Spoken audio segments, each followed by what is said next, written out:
BC ఏమంటారు, BC bill కానీ బీసీలకు చెందిన జీవో కానీ ఇది ఏది స్థానిక సంస్థల కోసమే. ఇది అర్థమైందా? ఇక చట్టసభలు, విద్యా సంస్థలు వీటన్నిట్లో కాదు, ఓన్లీ స్థానిక సంస్థలకు రిలేటెడ్. ఇది స్థానిక సంస్థలు అంటే ఎన్నికలు అంటే సర్పంచులు, ఎంపీటీసీలు, జెడ్పీటీసీలు ఇంతవరకే. ఆ కింది స్థాయికే ఇంత ఇంత అడ్డుపడుతున్నారు. ఓకే, విద్యా సంస్థల బీపీ మండల్ ఆ మండల్ కమిషన్ ద్వారా ఆ 27%కే వాళ్ళు ఎంత గొడవ చేసిండ్రు, ఎన్ని ఇబ్బందులు పెట్టిండ్రు.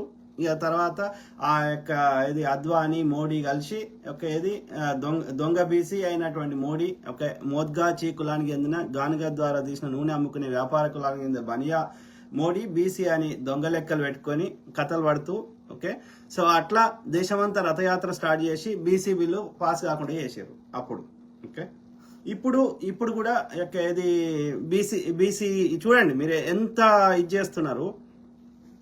50% జనరల్ కేటగిరీ అంటారు, 50% దాటొద్దు అంటారు. మరి 50% దాటొద్దు అన్నప్పుడు ఈడబ్ల్యూఎస్ కింద 10% దాటింది కదా. ఈడబ్ల్యూఎస్ ఎవరు అడిగినరు? సంవత్సరానికి 12 లక్షలు అంటే నెలకు ₹1,00,000 సంపాదించేటువంటి అగ్రకులం వాడు పేదవాడంట. మరి బీసీ ఎస్సీ ఎస్టీలకు ₹1,00,000 వస్తున్నాయి ఆ నెలకి.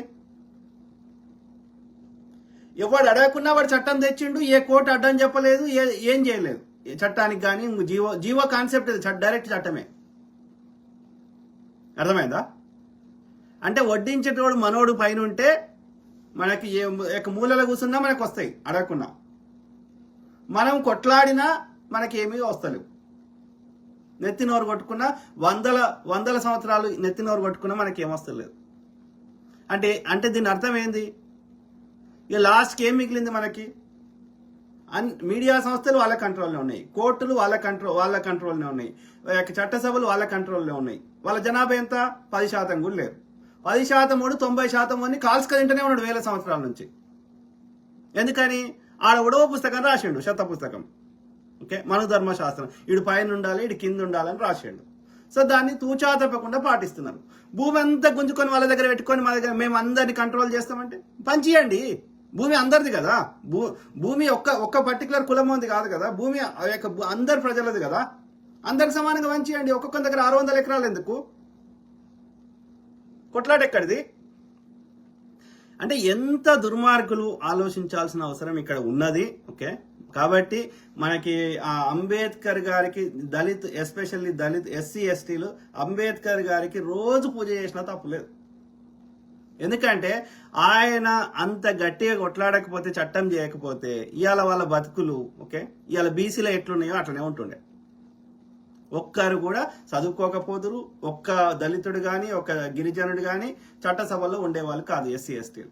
సో కాబట్టి ఎస్సీలు ఎస్టీలు అంబేద్కర్ గారికి రోజు పూజ చేసినా తప్పులేదు. అర్థమైందా?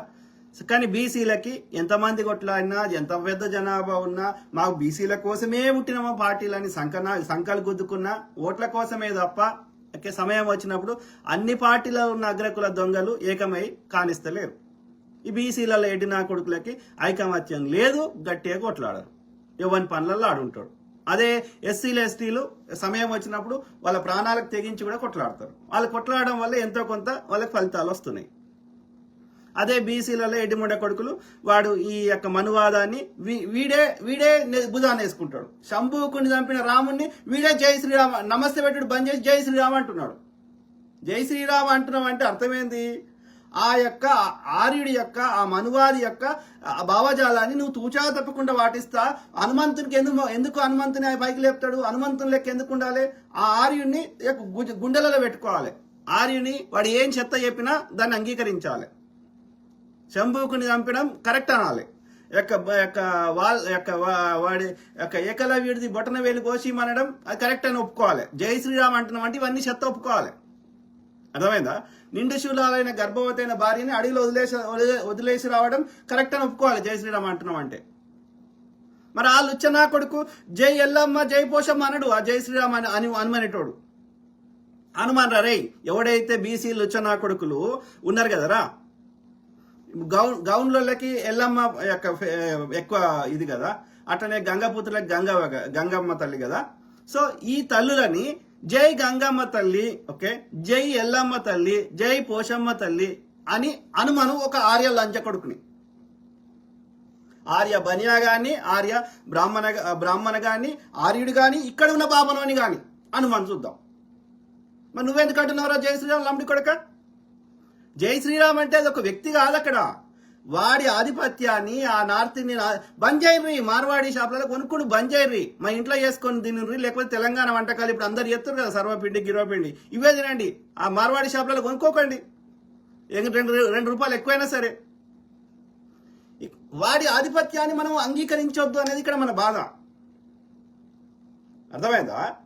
వాడి కల్చర్ని, వాడి ఆధిపత్యాన్ని మన మీద రుద్దుతా అంటుండే కానీ మనది వాడు తీసుకోవడానికి సిద్ధంగా లేడు. మరి ఎన్నాళ్ళు భరిద్దాం? ఇట్లనే ఉందామా?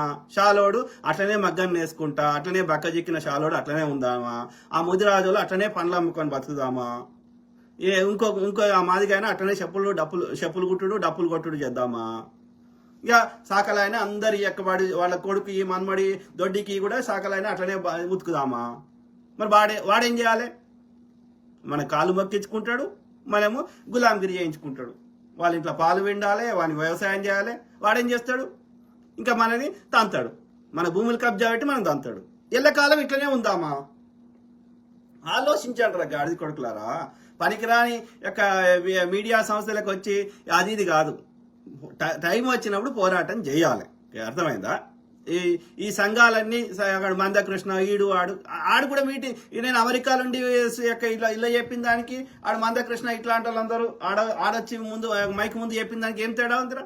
మీరు గ్రౌండ్ లో ఉన్నారు, మీ వెనకాల ఒక గ్రౌండ్ లెవెల్లో ఏమైనా యాక్టివిజం చేసి కొట్లాడితే రోడ్లను దిగ్బంధం చేసి అసెంబ్లీ ముందట, పార్లమెంట్ ముందట మూతి గుడ్డలు కట్టుకొని కంటిన్యూస్ గా ఆ రైతులు ఎట్లయితే నల్ల చట్టాల కోసమో, తెలంగాణ ఉద్యమం కోసమో వంట వార్పులో చేసినట్టు ఏమైనా గ్రౌండ్ లెవెల్లో రోడ్ మీదకి వచ్చి చేస్తే ఏమన్నా వాడు చెప్పిన కొంత మనకు ఉపశమనం కలిగిస్తాడు. ఆ బీజేపీ లంచకొడికైనా ఎవడైనా ఎంత దుర్మార్గుడైనా ముజసే గల్తీ హువా, ముజసే మాఫీ హువా అని ఆడు మళ్ళా మనకి పెళ్ళాన్ని చెప్పాల్సి మన్ కీ బాత్లు వచ్చి మనకి చెప్తాడు. ఈ లంచ కొడుకులు ఎవడు కొట్లాడు? వాడే బీజేపీ వాడే మంచోడు అని సంకనాకుతారు ఈ బాడుకోలు, బీసీ నాయకులు అని చెప్పుకునే రుచ్చ బాడుకోలు కాదు.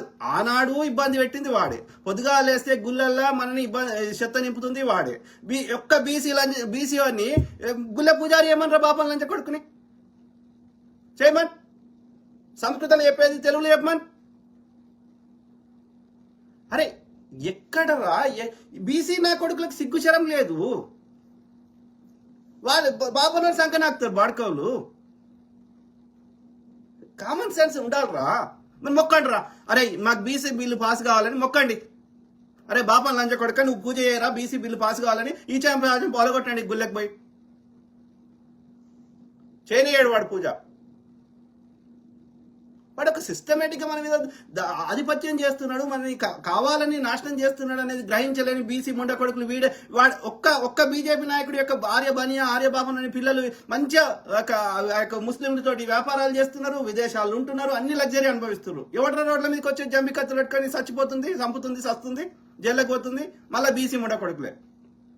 సిగ్గుశరం లేదురా? ఆ బాపనోడు నిన్ను వాడుకుంటాడని గమనించలేవురా? ఆలోచించండి. ఇప్పుడు కాంగ్రెస్ వాడు ఏది రాహుల్ గాంధీ ఆయన ఒక చిత్తశుద్ధితో ఇది అన్యాయం జరుగుతుందని ఆయన బీసీ వాదన, రాజ్యాంగ పరిరక్షణ మీద కొట్లాడి వారికి 400 సీట్లు రాకుండా చేసేసి, రాజ్యాంగాన్ని మార్చకుండా చేసేసి, ప్రతి రాష్ట్రంలో బీసీలకి ఏది బిల్లు పాస్ కావాలని బీసీ లెక్కలు ఆ రెడ్డి వాళ్ళు ఉన్నప్పటికీ వాళ్ళకి నచ్చకపోయినా రాహుల్ గాంధీ ఇనిషియేటివ్ వల్ల, కాంగ్రెస్ కున్న ఐడియాలజీ వల్ల, ఓకే, అప్పుడు పివి నరసింహారావుకి నచ్చకపోయినా ఇందిరాగాంధీ తెచ్చిన చట్టం వల్ల భూములు వంచేయాల్సి వచ్చింది. అట్లా అనేకం ఎన్ని కుట్రలు ఇక్కడ లోకల్ ఉన్న వాళ్ళు చేసినా ఒక కాంగ్రెస్ కి ఒక జాతీయ విధానం ఉంది కాబట్టి సో బీసీ కులగణన చేయడం జరిగింది. అట్లనే ఆ బిల్లు పెడితే గవర్నర్ పంపిస్తే, అసెంబ్లీలో పాస్ చేసి బిల్లు పంపిస్తే ఆ గవర్నర్ లంచ కొడుకు వాడు బీజేపీ సంఘ నాకేటోడు, వాని వెనకాల బీజేపీ బీఆర్ఎస్ కలిసి ఆ గవర్నర్ లంబడి కొడుకు సంతకం పెడతలేడు. ఇది ఏంది? కేవలం లోకల్ బాడీస్ మాత్రమే. ఇది లోకల్ బాడీస్ అంటే సర్పంచ్లకి, ఎంపీటీసీకి, జెడ్పీటీసీకి మాత్రమే. ఇంకా అసెంబ్లీలా, పార్లమెంట్లో దీనికి కాదు. ఇది దానికే ఇన్ని కష్టాలు పెడుతున్నారు. 56% ఉన్న 40%కి మేము ఒప్పుకుంటే కూడా ఇక మహిళలదైతే ఎన్నికల ముందు బిల్లు పాస్ చేసిన కానీ అమలే చేస్తలేడు. జనాభా లెక్కలు చేయాలి 2021 ఇప్పటివరకు 5 ఏళ్ళు అయింది, 4 ఏళ్ళు అయిపోయింది, ఇంకా చేస్తలేడు. ఒక కుట్ర ప్రకారం చేస్తున్నారా, మేలుకొండరా బీసీ ఎడ్డి నా కొడుకులారా, అర్థమైందా? సో ఆ బీసీ బిల్లు ఇప్పుడు బీజేపీ గవర్నర్ గారి దగ్గర ఉంది. కాంగ్రెస్ ప్రభుత్వం ఇక్కడ అసెంబ్లీలో పాస్ చేయిస్తే దాన్ని బిల్లు వాడు సంతకం పెడతలేడు. బిల్లు సంతకం పెడతలేడు జీవో తెస్తే ఆ జీవో బీఆర్ఎస్ లంచ కొడుకులు, బీజేపీ లంచ కొడుకులు కలిసి మళ్ళీ ఆ జడ్జిలో ఉంటాడు, మళ్ళీ బాపనోడే ఉంటాడు. దాన్ని సుప్రీంకోర్టులో పాస్ అయినాక మళ్ళీ హైకోర్టులో పాస్ అయినాక కింది కోర్టు తీర్పు ఎట్లా వర్తిస్తుందిరా?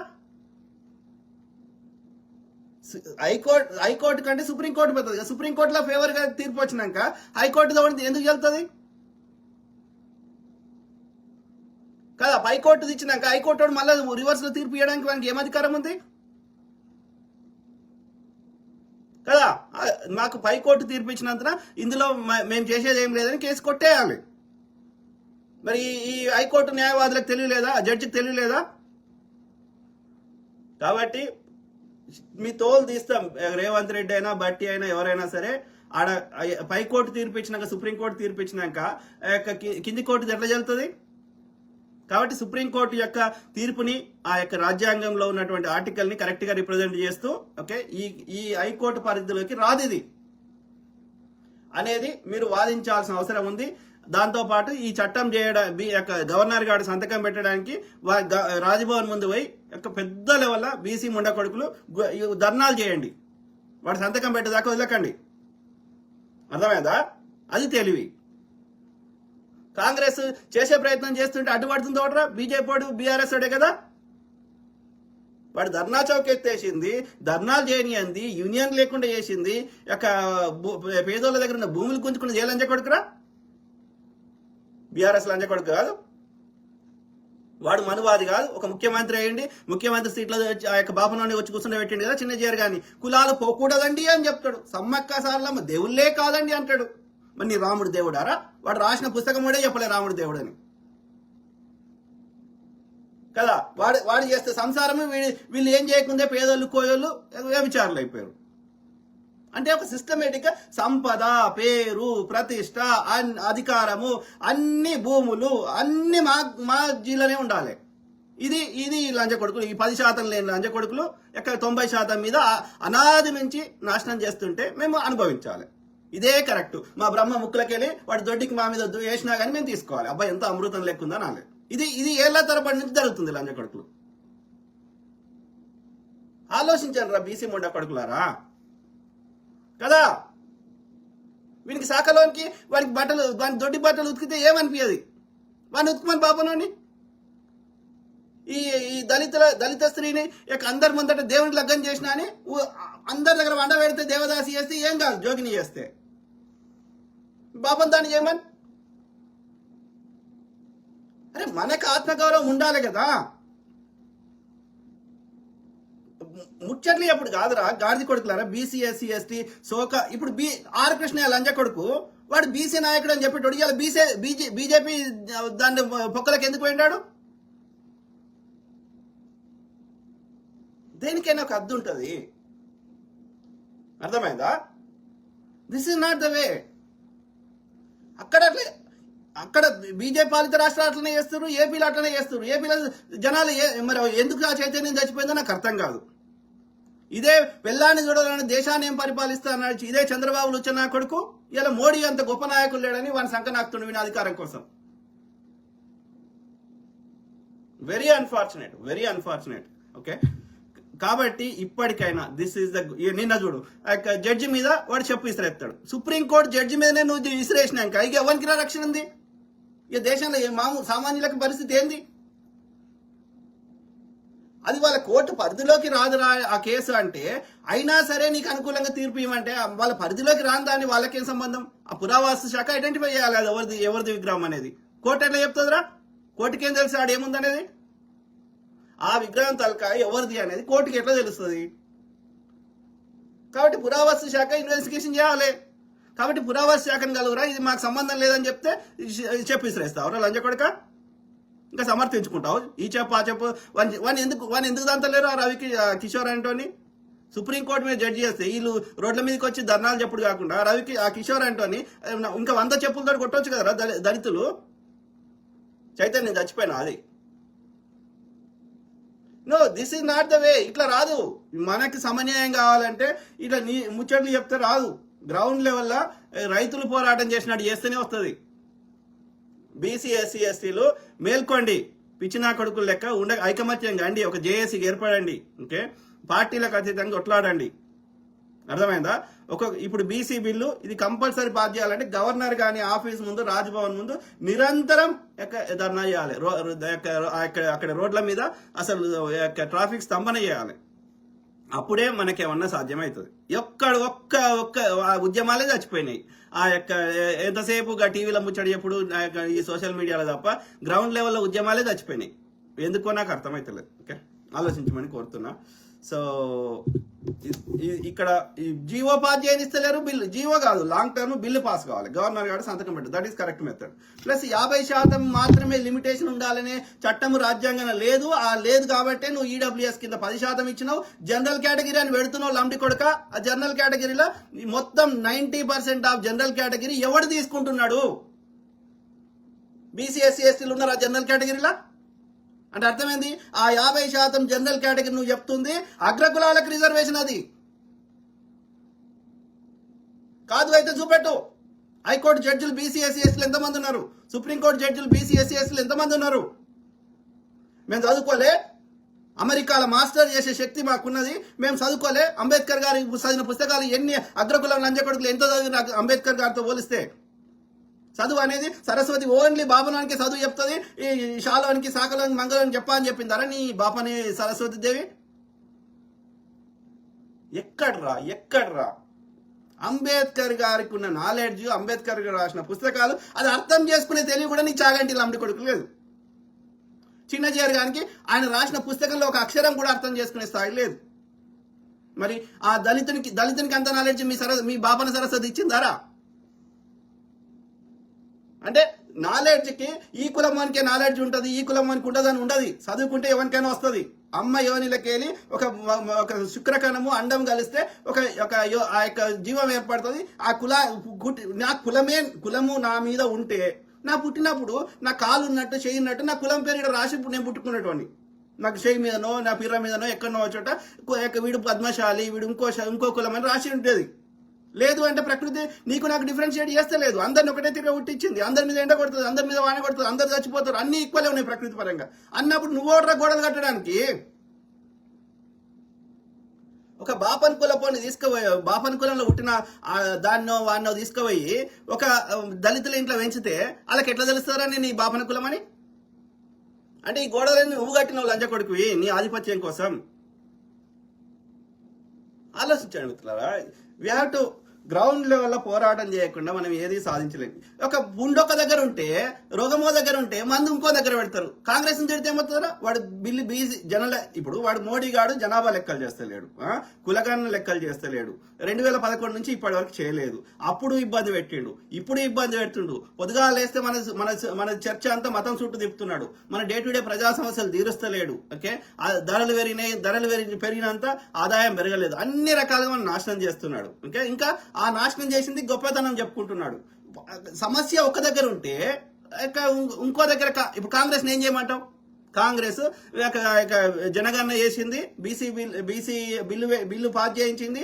ఆ బిల్లుని చట్టంగా చేయడానికి వాడు గవర్నర్ గారు సంతకం పెట్టమని వాళ్ళ దగ్గర పంపితే 6 నెలలైనా వాడు సంతకం పెడతలేడు.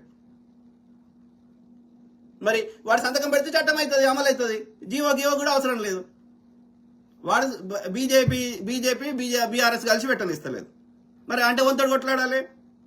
బీజేపీ ఆఫీస్ ముందు పోవాలి, బీఆర్ఎస్ ఆఫీస్ ముందు పోవాలి, పొట్టు కొట్లాడాలి. అరే లంజ కొడుకులారా గవర్నర్ తోటి సంతకం పెట్టి అని రాని.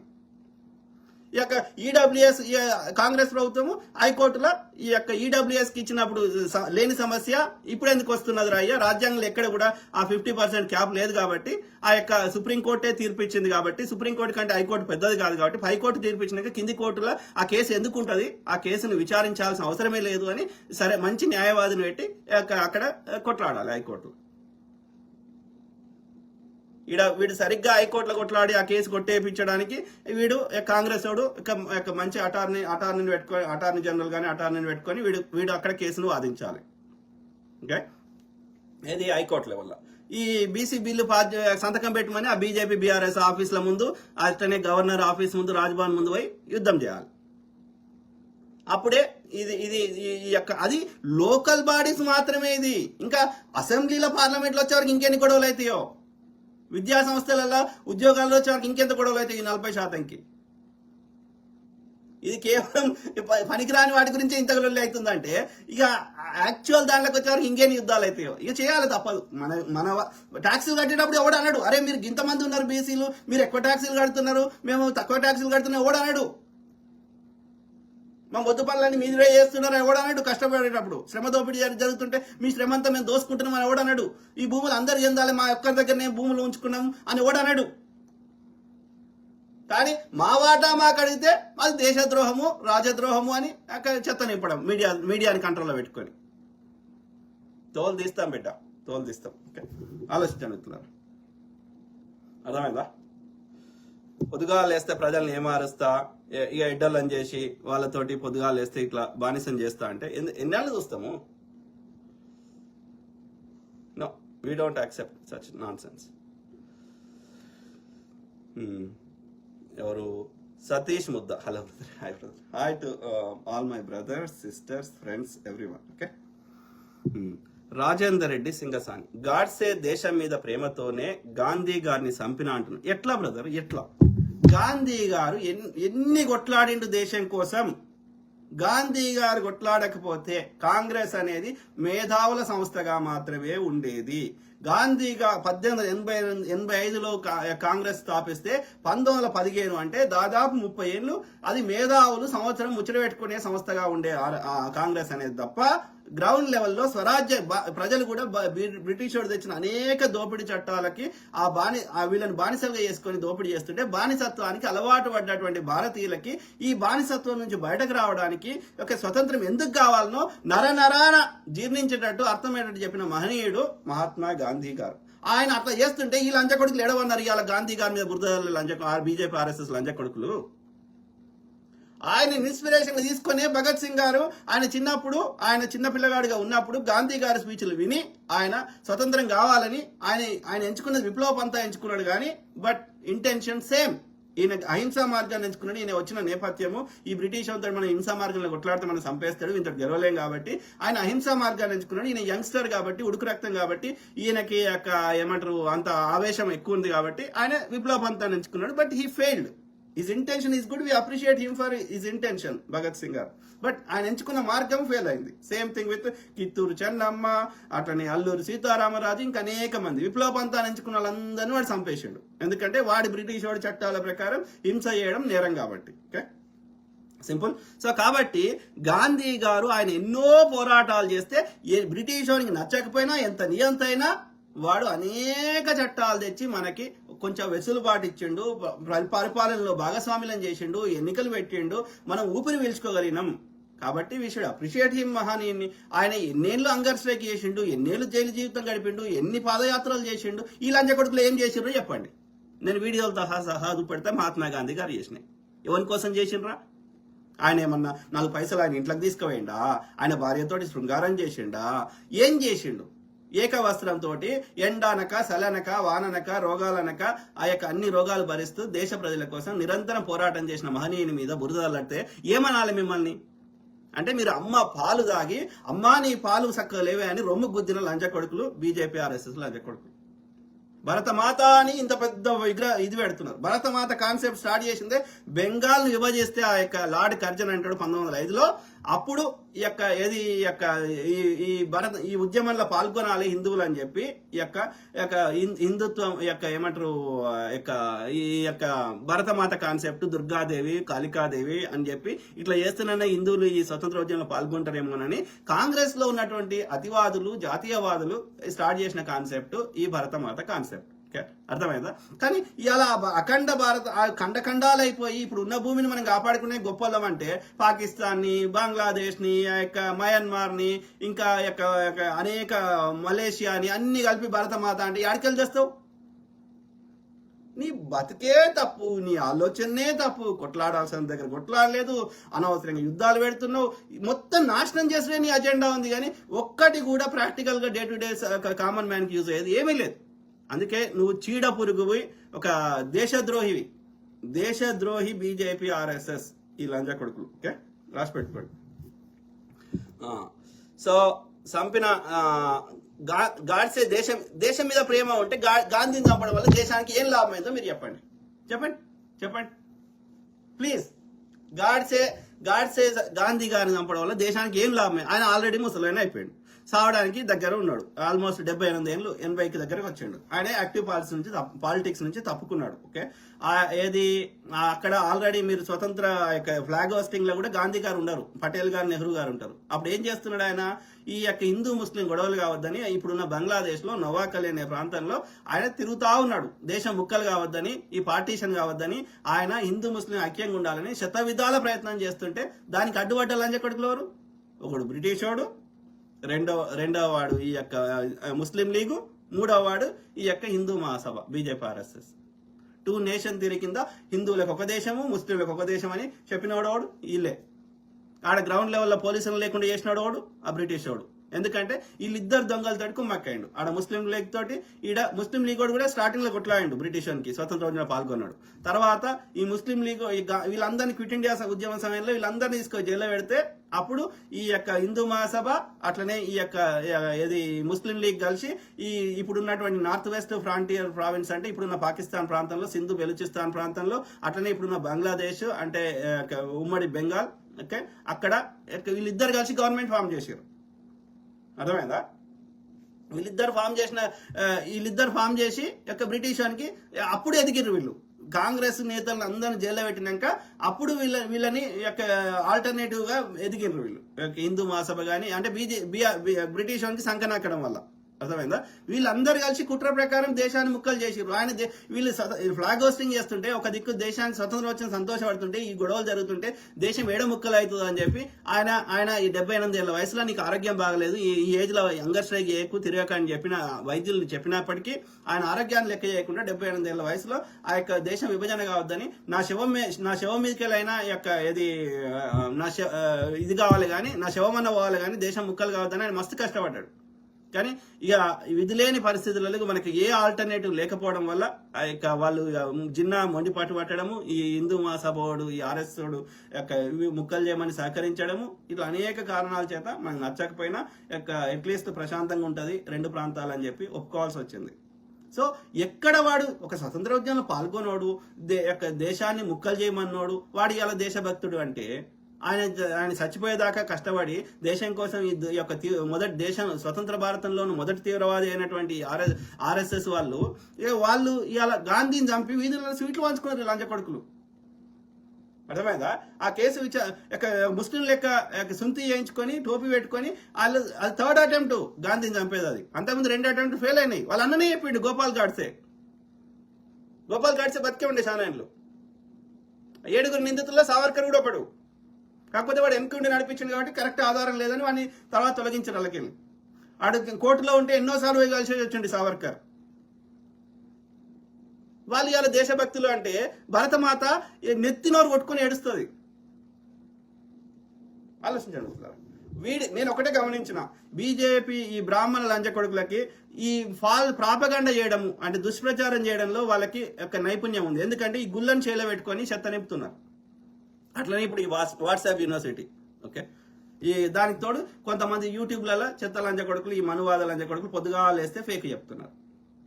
పొద్దుగాలు వేస్తే గాంధీ గారి మీద, నెహ్రూ గారి మీద, కాంగ్రెస్ మీద, జాతీయవాదుల మీద, అంబేద్కర్ గారి మీద, పెరియార్ రామస్వామి గారి మీద, అందరి మీద, పూలే గారి మీద బురద చల్లుతున్నారు.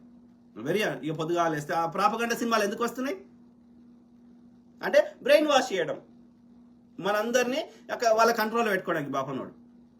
No, we should wake up, okay? అంధభక్తులు ఆర్ఎస్ఎస్ బీజేపీ బ్రిటిష్ వాళ్ళు దేశాన్ని దోచుకున్న బ్రిటిష్ వానికి వ్యతిరేకంగా ఒక్క బీజేపీ ఆర్ఎస్ కొట్లాడింది చూపెట్టండి దయచేసి. Simple, let's make it simple. దూద్ కి దూద్, పానీ కి పానీ, అంతే కదా? ట్రాన్స్పరెన్సీ నేను తెస్తా. గాంధీ గారు, నెహ్రూ గారు, పటేల్ గారు, ఇంకో అంబేద్కర్ గారు, ఆయన పంతాలు, ఆయన డిఫరెంట్ ఐడియాలజీ తోటి. సో ఏదైనా వాళ్ళ ఒక సమాజానికి ఏదో ఒక సామాజిక వర్గానికి కానీ దేశానికి కానీ ఎవరికో ఒకరు యూజ్ అయ్యే విధంగా కొట్లాడిన వాళ్ళు వీళ్ళంతా. అట్లా బీజేపీ ఆర్ఎస్ఎస్ వాడు ఒక్కని చూపెట్టు ఒక ఐడియాలజీ కోసము ఒక దేనికోసము కొట్లాడు, అన్నదమ్ముల మధ్య కొట్లాట పెట్టుడు తప్ప, ఓకే, హిందువులని స్వతంత్ర ఉద్యమంలో పాల్గొనే దానికి పిలుపునిచ్చుడు తప్ప, ఓకే, బ్రిటిష్ ద్వారా అన్ని లాభాలు పొందుడు తప్ప, బ్రిటిష్ కింద అన్ని రాతపూత పనులు ఆర్మీల అన్నిట్లలో వానికి సేవ చేసుడు తప్ప, డే టు డే మన భారతీయులకి ఏదో ఒక సామాజిక వర్గానికి యూజ్ అయ్యేది. కానీ పోనీ హిందువుల కోసం యూజ్ అయ్యేది బీజేపీ ఆర్ఎస్ వాడు ఏం చేసిండు నాటి నుంచి నేటికి చెప్పండి. ఈడు ఆర్యుడు, ఈ శూద్రుడు అని అనాదిగా అణిచివేస్తుండు, అనాదిగా చంపేస్తున్నాడు. ఇది వేల సంవత్సరాల నుంచి నడుస్తున్నది ఈ ఆర్య ఆధిపత్యం. సో వంశీకృష్ణ నేత మానేరు ఇది ఈయనేమంటుండు చూడండి, మొత్తం నేత అంటే పద్మశాలి. ఓకే, సో పొట్టోడు రవ్వడు అంటే రేవంత్ రెడ్డిని అంటున్నాడు. రవ్వడు నీతిమంతుడు అంటావు, వాడు పెద్ద చెక్కగాడు అయితే ఆయనకు బిడ్డ ఎట్లా పుట్టింది? బిడ్డ మనవడు అంటే కాదరా నేను పద్మశాలి, ఓకే, పద్మశాలి కులం పెట్టుకున్నావు కదా, అరే పద్మశాలోడు సిరిసిల్ల పోదాం పదరా, సిరిశాల బక్కజిక్కిన పద్మశాలల కోసం మోడీ లుచ్చనా కొడుకు ఒక చిల్లి గవ్వ ఇచ్చింది చెప్పరా, ఒక ఇల్లు కట్టి ఇచ్చింది చెప్పరా, ఏం చేసిండు చెప్పరా? అరే వంశీకృష్ణ నేత మానేరు పెట్టుకున్నావు కదా, ఆడవడో ఈయన ఇన్నిసార్లు శాలోడు అన్నవాడిని పద్మశాలిని ఇలా పద్మబ్రాహ్మణుడు అంటున్నాడు, వాడిని విశ్వబ్రాహ్మణుడు అంటున్నాడు, ఇంకో బ్రాహ్మణుడు అంటున్నాడు. ఏమొచ్చిందిరా నీకు? నీ బతుకులు ఏం మారినాయి మనువాదంలా? ఎవడు చెప్పిండు ఈ శాలోడు మగ్గం నేయాలని? ఎవడు చెప్పిండు? బాపనోడు ఎందుకు మగ్గం నేయద్దు? వాడు ఎందుకు పూజ చేయాలి? నేను ఎందుకు మగ్గం నేయాలి? చెప్పురా రే. నువ్వు వాని కాలు బాపనోడి కాలు నువ్వెందుకు మొక్కుతారా? వాటిని బాపనోడు నీ కాలు మొక్కమని. సిగ్గుశరం లేనివాడా, ఆత్మగౌరవం లేని లంజ కొడుక. చెక్కగాడైతే వానికి పిల్లలు ఎట్లా పుట్టిరి? ఆడు ముఖ్యమంత్రి ఎట్లా అయ్యే? దేశంలో ఉన్న పెద్ద నియోజకవర్గమైన మల్కాజిలో ఆడు ఎట్లా గెలిచే? చెక్కగాడైతే నీ లెక్క ఈడ కామెంట్ పెడతాడు, ఒక రాష్ట్ర ముఖ్యమంత్రి కాడు. వేస్ట్ ముండ కొడుక. ఒళ్ళంతా విషయమే, మైక్ ముందుకు వస్తే గొంతు నుండే వస్తుంది. బీసీల కోసం పెద్ద పెద్ద మాటలు. వాడు పెద్ద చెక్కగాడైతే వాడు ఎందుకు కులగన్న చేస్తాడు? ఎందుకు బీసీ బిల్లు పెడతాడు? గవర్నర్ లంజ కొడుకుని సంతకం పెట్టమంటే ఎందుకు పెడతలేడు? బీజేపీకి చెందినోడు. బీఆర్ఎస్ లంజ కొడుకులు మరి కేసీఆర్ లంజ కొడుకు ఎందుకు చేయలే 10 ఏళ్లలో? 50% క్యాప్ ఎవరికి ఈడబ్ల్యూఎస్కి లేని బీసీలకు ఎందుకు వచ్చింది? రాజ్యాంగంలో ఉందా 50% ఉండాలని? ఆ తీర్పిచ్చే లంజ కొడుకులు ఎవరు? మళ్ళా బాపనోడే కదా. కాదురా, ఇవాళ ఏం చేయమంటావు? కాదురా, వాడు చెక్కగాడే, నువ్వు చెప్పింది అనుకుందాం. నేత ఎవరు పెట్టుకున్నావు కదా వాళ్ళగడ. సో ఇప్పుడు ఏం చేయమంటావురా? బీసీ బిల్లు పాస్ చేసి గవర్నర్ గారి దగ్గర పంపించారు, బీజేపీ వాళ్ళ దగ్గర ఉంది. కాంగ్రెస్ ఏం చేయమంటావు? పెట్టమని మన సంతకం పెట్టమని గొడవ చేయండి గవర్నర్ ఆఫీస్ ముందు పోయి.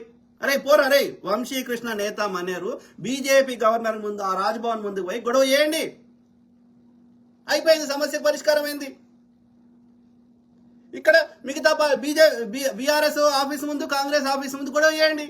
అరే ఏది ఈ యొక్క సుప్రీంకోర్టే తీర్పు ఇచ్చినాక మీరు బీసీ బిల్లు వాడిని సంతకం పెట్టమని గొడవ చేయండి.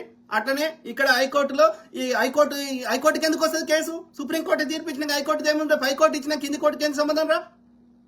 కింది కోర్టులో న్యాయం దొరకకపోతే పైకోర్టు పోతాం. పైకోర్టులో న్యాయం దొరికినాక కింది కోర్టు ఎట్లా వెళ్తుంది? కింది కోర్టు కొట్టేయాలి, వాడు కేసే తీసుకోవద్దు. కాబట్టి అది వాదించమని గొడవ చేయండి. వడద్దన్నారా? ఏం చేయమంటావు మరి? ఈ వాదించడం తప్ప ఇవాళ కాంగ్రెస్ చేతిలో ఏమున్నది ఇక్కడ? దాని విషయాన్ని అర్థం చేసుకోవు. ఎంతసేపు లంగ రాజకీయం చేస్తా అంటావు. ఇది లోకల్ బాడీస్కే ఇంత ఉంటే రేపు అసెంబ్లీకి పార్లమెంట్లో చట్టసభల్లో మా వాటా మాకు కావాలని ఇంకెంత గొడవ అవుతుందో. వదిలిపెట్టాం. నీ గుడినే ఎత్తేస్తాం. మా షాలోని శాఖలోని మంగలోని గుళ్ళ పూజారి లేకపోతే ఎవడు గుడికి పోవద్దు. ఆ సంస్కృతంలో కాకుండా తెలుగులో చెప్పాలి. మీ పంతం పడతాం, మమ్మల్ని ఎన్ని ఇబ్బంది పెట్టు, మా ఆర్థిక మూలాలు దెబ్బకొట్టు, కుటుంబ సభ్యుల మధ్యలో గొడవలు పెట్టు, ఎన్నన్న చేయి, నీ అంతం తీసేదాకా వదిలిపెట్టాం. బాపం లంజ కొడక, నీ ఆధిపత్యం సావాల్సిందే. బీసీలు, ఎస్సీలు, ఎస్టీలు హైకోర్టుల జడ్జిలు ఉండాల్సిందే, చట్టసభలు ఉండాల్సిందే. నువ్వు అమ్మ కడుపులకి ఎట్లా వచ్చినావు, మేము అట్లనే వచ్చినాం, కొట్లాడుతూనే ఉంటాం. అర్థమైందా? నీకు అవగాహన లేదురా. అందుకే నువ్వు ఈ మనువాద దాంట్లో నీ బ్రెయిన్ వాష్ చేయబడ్డది. వంశీకృష్ణ నేత మన్నేరు చెత్తనా కొడక, నువ్వు ఈ మతం పేరు మీద నీ బుద్ధిని, నీ జ్ఞానాన్ని, నీ బ్రెయిన్ ని వాడడం బంద్ చేసినావు. ఇడ్డు లంచ కొడుకు, ప్రాక్టికల్ గా ఆలోచించు. మోడీ గారు 2011లో డాక్టర్ మన్మోహన్ సింగ్ ఆలయంలో జనాభా లెక్కలు జరిగితే 2021లో జరగాలి. ఇప్పటికి కరోనా వీక్ కూడా 2 ఏళ్ళు అయింది. ఇప్పటి వరకు ఎందుకు చేస్తలేడు మోడీ లంచ కొడుకు చెప్పురా? మోదుగాచి నూనెలు అమ్ముకునే గానగల నూనెలు పట్టి నూనెలు అమ్ముకునే వ్యాపార కులముడు ఎట్లా బీసీ అవుతారా? ఆఫ్రికాలో ఒక్క తెల్లోళ్ళు లేనప్పుడు భారతదేశంలో తెల్లోళ్ళు ఎక్కడి నుంచి వచ్చిర్రా? వాడు ఇక్కడ మూలవాసారా? ఇక్కడ మూలవాసన మీద ప్రేమ ఉంటుందిరా? స్త్రీని కూడా వాడు శూద్రుడు అన్నాడు రా. మరి స్త్రీ లేకుండానే వాడు పుట్టిండా అంటే అర్థమైంది? వాడు ఇక్కడ వాడు కాదు, వాళ్ళ స్త్రీలను వాడు శూద్రుడు అంటాడా? కాబట్టి వాడు వచ్చేటప్పుడు వాళ్ళ స్త్రీలను తీసుకురాలి, వాడు ఒకడే వచ్చిండు. ప్రాక్టికల్గా ఆలోచించాలి. ఏదో నోరుంది, ఏదో మాట్లాడతా. అందుకే అంటున్నా, యువకుల యొక్క బ్రెయిన్లు నిరంతరము ఈ గుళ్ళ ద్వారా, ఈ వాట్సాప్ యూనివర్సిటీల ద్వారా నా యొక్క చెత్త నింపుతా ఉన్నారు. వాస్తవానికి దూరంగా జరుగుతున్నారు. మేల్కొంటారా, ముఖ్యంగా బీసీ యువకులారా. ఓకే, ఆలోచించండి. Okay, George Madhyala thank you. Okay, Mohammad Sadiq Ali, you're right sir, thank you brother. Prakash Waghmare, good message అన్న, thank you to all my brothers, sisters, friends, everyone. Okay, George Madhya, well said brother, thank you brother. Rathod భాయ్ అన్న, బూతులు comment రాస్తే మీరు చదవలేరు, మీరెందుకు జుగుప్సాకరమైన ఎందుకు మాట్లాడతామంటే, కడుపు కాలినోడు ఎట్లా మాట్లాడతాడు బ్రదర్? రాథోడ్ భాయ్, ఓకే, నేనేమీ పాఠం చెప్పడానికి వస్తలేను. నేను మాట్లాడవచ్చు, గ్రాంధికంగా మాట్లాడవచ్చు, ఆంధ్ర స్లాంగ్లో మాట్లాడవచ్చు, లేదంటే ఒక గ్రాంధికంగా మాట్లాడవచ్చు, అది పెద్ద విషయం కాదు. బట్ నా ఇంటెన్షన్ ఏంది? నా కడుపు కాలుతుంది, అర్థమైందా? కడుపు కాలినప్పుడు వస్తాయి. ప్రతిరోజు ప్రతి లైవ్లో అట్లనే మాట్లాడాం కదా, సిచ్యువేషన్ తగ్గట్టుగా ఆవేశం వచ్చినప్పుడు వస్తాయి. ఓకే, అది దాన్ని నువ్వు బూతులనే పట్టుకుంటా అంటే పట్టుకో, లేదు ఆ బూతుల వెనకాల ఉన్న బాధని, ఆవేదనని, ఆ సబ్జెక్టుని పట్టుకుంటా అంటే పట్టుకో, అది నీ విజ్ఞత. ఓకే, అర్థమైందా? సో సాధారణంగా నార్మల్ నిన్న బిగ్ బాస్ ఏదో మాట్లాడినా, నేను ఎక్కడ ఒక్క పదం కూడా మాట్లాడలే కదా. సో బాధ వచ్చినప్పుడు, ఆవేశం వచ్చినప్పుడు వస్తాయి, అది బాధకి రిప్రజెంటేషన్ అంతే. ఓకే, రాథోడ్ బాయ్, మంచి తెలుగు భాష రాదా? వచ్చు కానీ సిచ్యువేషన్ బట్టి. ఓకే, సిచ్యువేషన్ బట్టి. అన్నా మీరు ఇలాగే మాట్లాడితే మిమ్మల్ని ఎవరైనా లేపేస్తారు. లేపేయండి బ్రదర్, లేపేయని, ఊరికేది ఏమీ లేదు. ఓకే, కాదు నేను లేపేయలేదు అనుకుందాం. ఇప్పుడు ఇంచుమించు 40 నా వయసు. Okay, what is the guarantee? ఎవరు లేపేయలేదు. నాకు చీమ లెక్క, ఒక అందరి లెక్క, ఒక ఎందుకు చీమలు పురుగులు పుట్టి చచ్చిపోయినట్టు ఉంటామనుకో. నేను ఎల్లకాలం ఉంటానికి రాసి నాకు, నేను నోరు మూసుకొని, నాకు ప్రజా సమస్యలతో సంబంధం లేకుండా నోరు మూసుకొని ఉంటే నేను ఎల్లకాలం బతుకుతా భూమి ఉన్నంత వరకు అని రాసి. నీ ఊర్లో ఒక 100 ఏళ్ళు బతికినోని ఎంతమంది ఉన్నారో, నువ్వు ఏ ఊర్లో ఉంటావు నాకు తెలియదు. సో ఏ ఊర్లో ఉన్నా సరే నీ ఊర్లో తిరుగు, ప్రతి ఇంటికి తిరుగు, 100 ఏళ్ళు దాటిన వాళ్ళు ఎంతమంది బతుకున్నారో నాకు చూపెట్టు. అంటే నువ్వు ఎంత మంచిగా కాపాడుకున్నా నువ్వు 100 ఏళ్ళు, అందుకే శతమానం భవతి అంటే 100 ఏళ్ళు బతికితే నువ్వు గొప్పోడి కాబట్టి శతమానం అని ఆశీర్వదించారు. అంటే ఆ ప్రకృతి నీ డిఎన్ఏలు రాసిర్రు. కుక్క 20 ఏళ్ళు, మాక్సిమం 20 ఏళ్ళు బతుకుతుంది. ఓకే, ఒక ఏనుగు 200 ఏళ్ళు బతుకుతుంది, తాబేలు 300 ఏళ్ళు బతుకుతుంది, మనిషి 100 ఏళ్ళు బతుకుతాడని నీ డిఎన్ఏలో ఆల్రెడీ రాయబడుతుంది. అంటే అర్థమైంది, ఆ 100 ఏళ్ళ కంటే ఎక్కువ నువ్వు బతుకుదామని ఎంత ట్రై చేసినా బతికే అవకాశాలు లేవు. మాక్సిమం బతికిన వాళ్ళు చరిత్రలో, ప్రపంచంలో కోట్లలో ఒకటి బతికినోడు 120 ఏళ్ళు బతికిరు, అంతకంటే ఎక్కువ బతకలే. అంటే అర్థమైంది, ఓకే, అరౌండ్ 100 ఏళ్ళే మనిషి జీవితం అనేది మన డిఎన్ఏలో రాయబడ్డది. సింపుల్. అంటే నువ్వు ఎంత కాపాడుకున్నా 100 ఏళ్ళకి చచ్చిపోతావు. సింపుల్.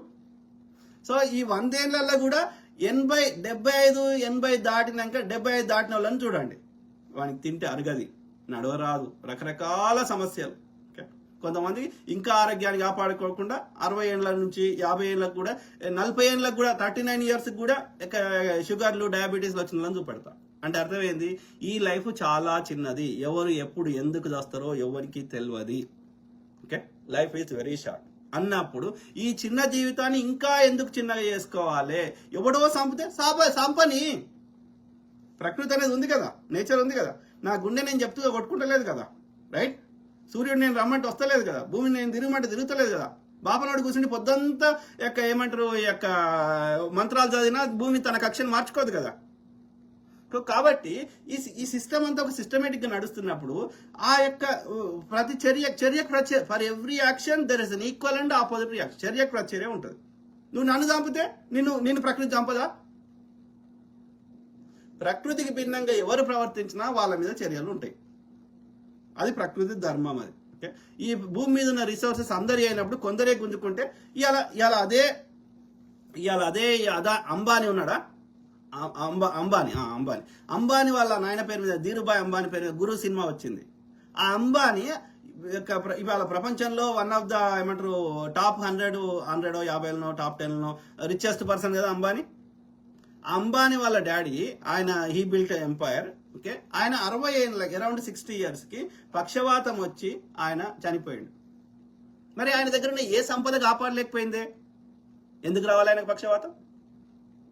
దీనికి ఏమైనా సమాధానం చెప్పగలుగుతావా? ఇలా ఇదే అంబానీ కొడుకు ఎంత అనంత అంబానీ ఎంత ఇట్లా నడవడానికి ఇబ్బంది పడుతున్నాడు, చచ్చిపోతాడని కూడా అన్నారు అప్పట్లో.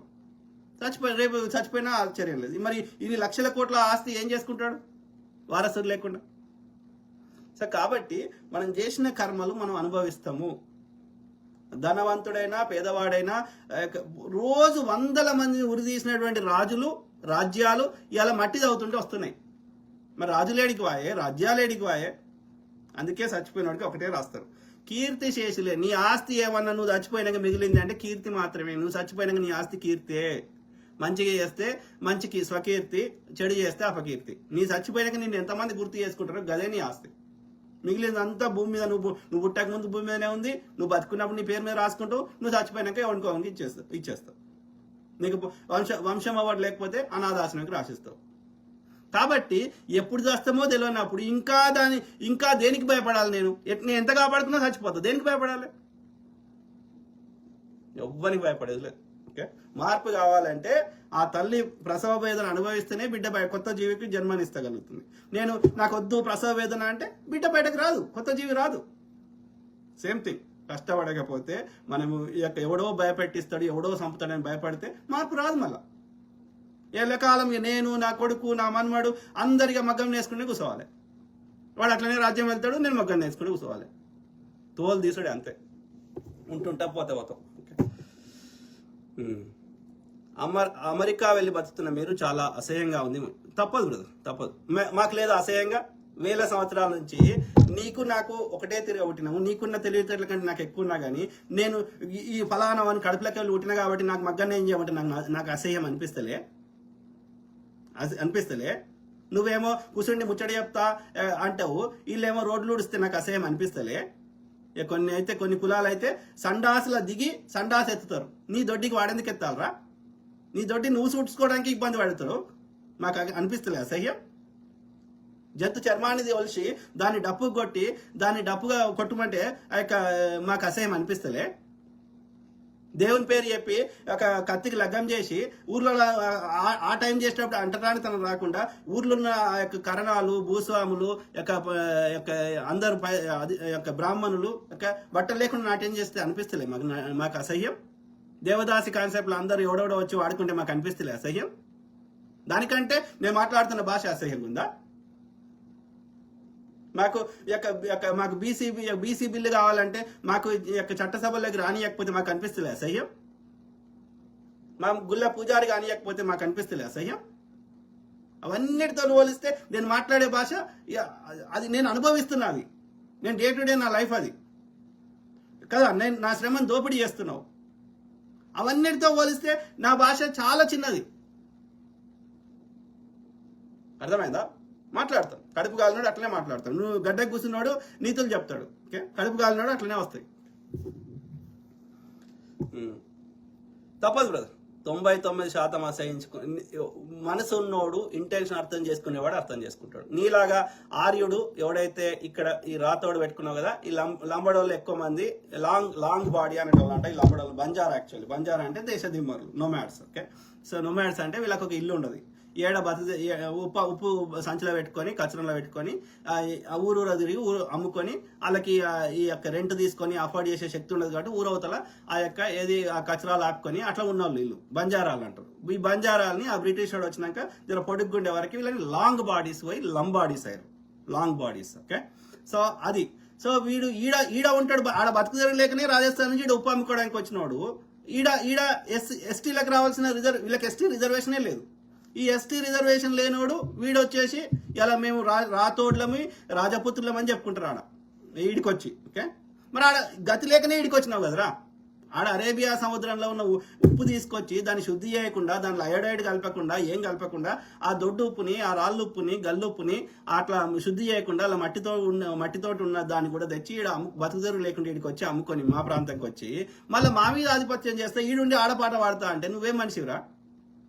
ఆ ఎస్టీ రిజర్వేషన్ ఆమె ఇందిరాగాంధీ ఎన్నికల కోసం వీళ్ళకి ఎస్టీ హోదా కల్పించింది.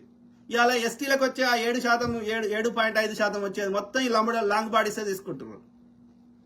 మరి ఇలా ఈడ ఉన్న మూలవాసులు అనాది నుంచి ఇక్కడ ఉన్నటువంటి ఎస్టీలకి, ఆ కోయోళ్ళకి, చెంచోళ్ళకి, ఆ యొక్క ఇది మిగతా 40 కమ్యూనిటీలు ఉన్నాయి, వాళ్ళందరూ బతుకులేంది? వాళ్ళకి ఒక్క పదవి రాణిస్తలేరు, ఎస్టీ యొక్క కేటగిరీ కానిస్తలేరు. మళ్ళీ ఈడు ఉంటారు, రాజస్థాన్ బీజేపీ సంకనాకుతారు. Very unfortunate. ఈ ఉత్తరాదుల లొల్లి ఎక్కువైంది ఈడ. ఈ లాంగ్ బాడీస్ది, అట్లనే ఆ మార్వాడి, ఈ బడిచోడి పోతేనే గుజరాత్ వాళ్ళది, ఆ యొక్క అఫ్జల్ గంజ్ ఆ ఏరియా పోతేనేమో ఈ మార్వాడి వాళ్ళది. ఇక ఈ మొన్నటిదాకా ఓల్డ్ హైదరాబాద్ లోకల్ ఉండే ఇప్పుడు ఊర్ల మీద పడ్డారు. ఏ ఊర్లకు పోయినా స్వీట్ షాప్ ఉంది, మార్వాడి ఉంది. ఈడ వచ్చి మరి ఈడ వస్తే బతకడానికి వస్తే బతుకు, ఏమన్నా వీకు. ఈడ వ్యాపారాలను సంకనాకిస్తావు, ఈడ ఉన్నటువంటి రాజకీయ వ్యవస్థ, ఈడ బీజేపీ వాళ్ళని సంకనాకుతావు. నువ్వేం మనిషిరా? అంటే ఈ లాంగ్ బాడీస్ కూడా రాజస్థాన్ దాకా మళ్ళీ ఏడికెళ్ళి ఉప్పు అమ్ముకోవడానికి వచ్చిన ఆడికి పంపించేదాకా వదిలిపెట్టవా? ఊరుకుంటారా? మా కోయోళ్ళు, మా చెంచోళ్ళు ఊరుకుంటారా? మా గోడలు ఊరుకుంటారా? మీ తోలు కూడా తీసే సమయం దగ్గరికి వచ్చింది. అర్థమైందా? ఈడుండి బీజేపీ సంకనాకుతా అంటే ఆడికే పంపిస్తాం. ఈడేంటి ఎందుకు వాడుతావు? ఆడ వాడుకోపో రాజస్థాన్లో. అట్లనే ఈ ఉత్తరాదిలో లొల్లి ఎక్కువైంది మధ్య. ఆంధ్రోని కొట్లాడి ఆంధ్రోని జర తగ్గించినాం. కానీ ఇప్పుడు ఈ ఉత్తరాదిలో లొల్లి ఎక్కువైంది, ఈ లాంగ్ బాడీస్ ఎక్కువైంది, అట్లనే ఈ గుజరాతీ మార్వాడలో ఎక్కువైంది. అవుతుంది, మీ పని కూడా దగ్గర పడ్డది. ఓకే, కడుపు కాలితే అట్లనే అవుతుంది, నీతులు చెప్పక. అర్థమైందా? నేనేమంటున్నా, మా జనాభా ఎంత ఉందిరా, మేము ఎందుకు ట్యాక్సీలు కడుతున్నాం, మా వాటా మరి ఆడ ఉన్నప్పుడు మరి మా జనాభా తగ్గట్టుగా మా వాటా ఉండొద్దా? జనరల్ కేటగిరీలో, జనరల్ అంటే అందరికి కదా, అందరు అన్నప్పుడు అలా బీసీ ఎస్సీ ఎస్టీలు ఎందుకు లేరు? ఉండాలి కదా.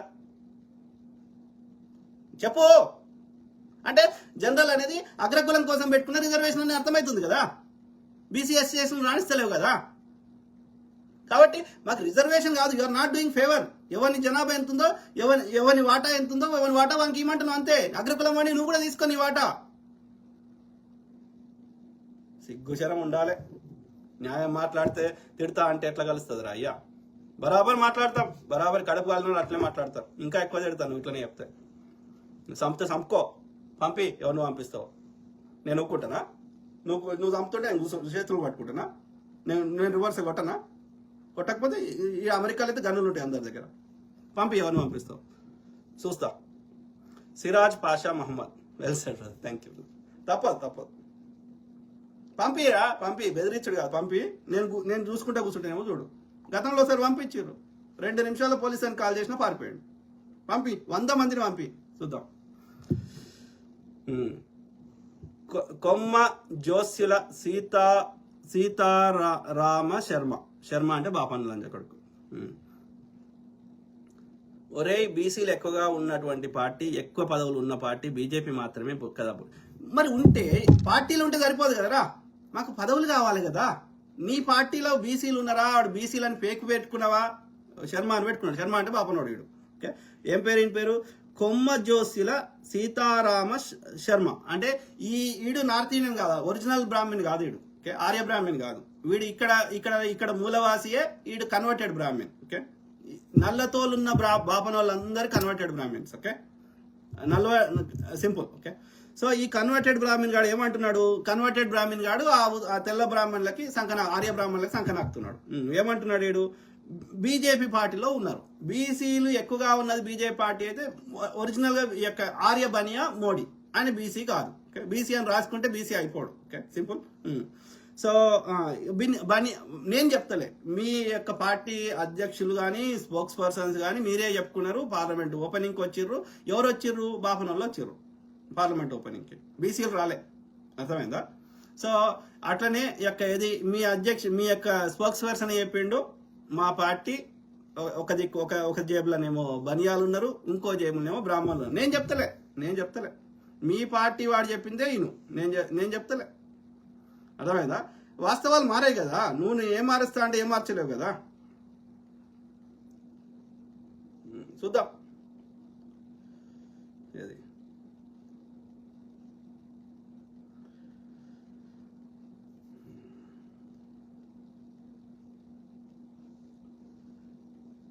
मेरे जेब में ब्राह्मण है और मेरे जेब में बनिया है।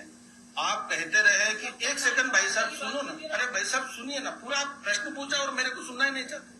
अब ये जेब में ब्राह्मण है। नहीं एक सुनो। अरे भाई, मेरा वोट बैंक में और मेरे कार्यकर्ताओं में, मेरे नेताओं में जब आप ब्राह्मण रहा तो ब्राह्मण पार्टी कहा, और बनिया है तो बनिया पार्टी कहा।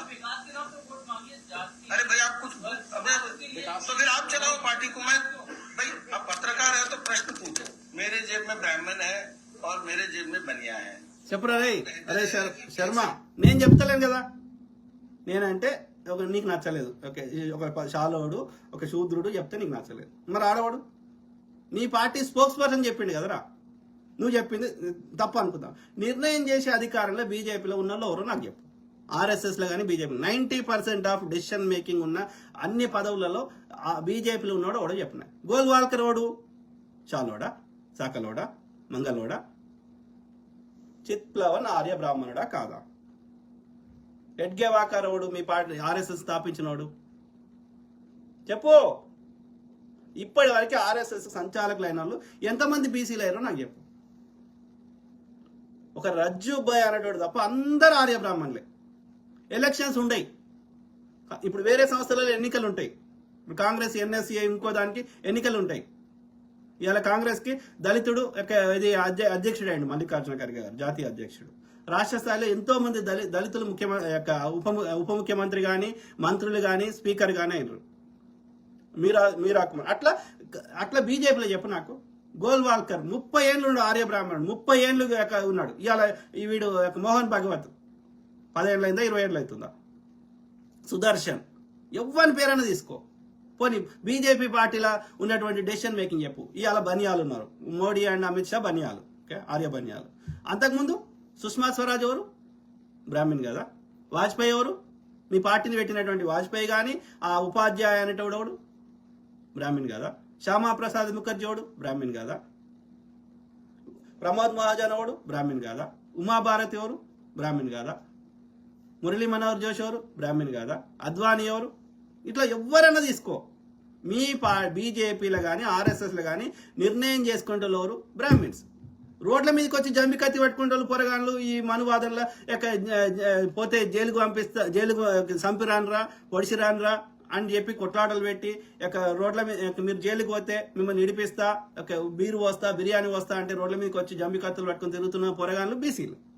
కానీ డెసిషన్ మేకింగ్ లాగా పదవులల్లా అన్ని అనుభవించే వాళ్ళు, వాళ్ళ పిల్లల్ని విదేశాలకు పంపించుకునే వాళ్ళు, ఆ అరబ్ దేశాలతో వ్యాపారం చేస్తున్న ఎవరు? మీరు నాయకులు కానీ, మీ నాయకుల పిల్లలు కానీ. స్మృతి ఇరానీ ఎవరు? బ్రాహ్మణ్ కాదా? చెప్పురా అయ్యా. ఎవడున్నాడు బీజేపీలో? అది పార్టీ విషయంలో. నేను పార్టీ గురించి కాదు మాట్లాడుతుంది. ఏ పార్టీ ఎవరి ఇష్టం వాడు ఉన్నాడు నడుతుంది. అది డెమోక్రాటిక్ కాదు. పార్టీలు అన్ని డెమోక్రాటిక్గా లేవు.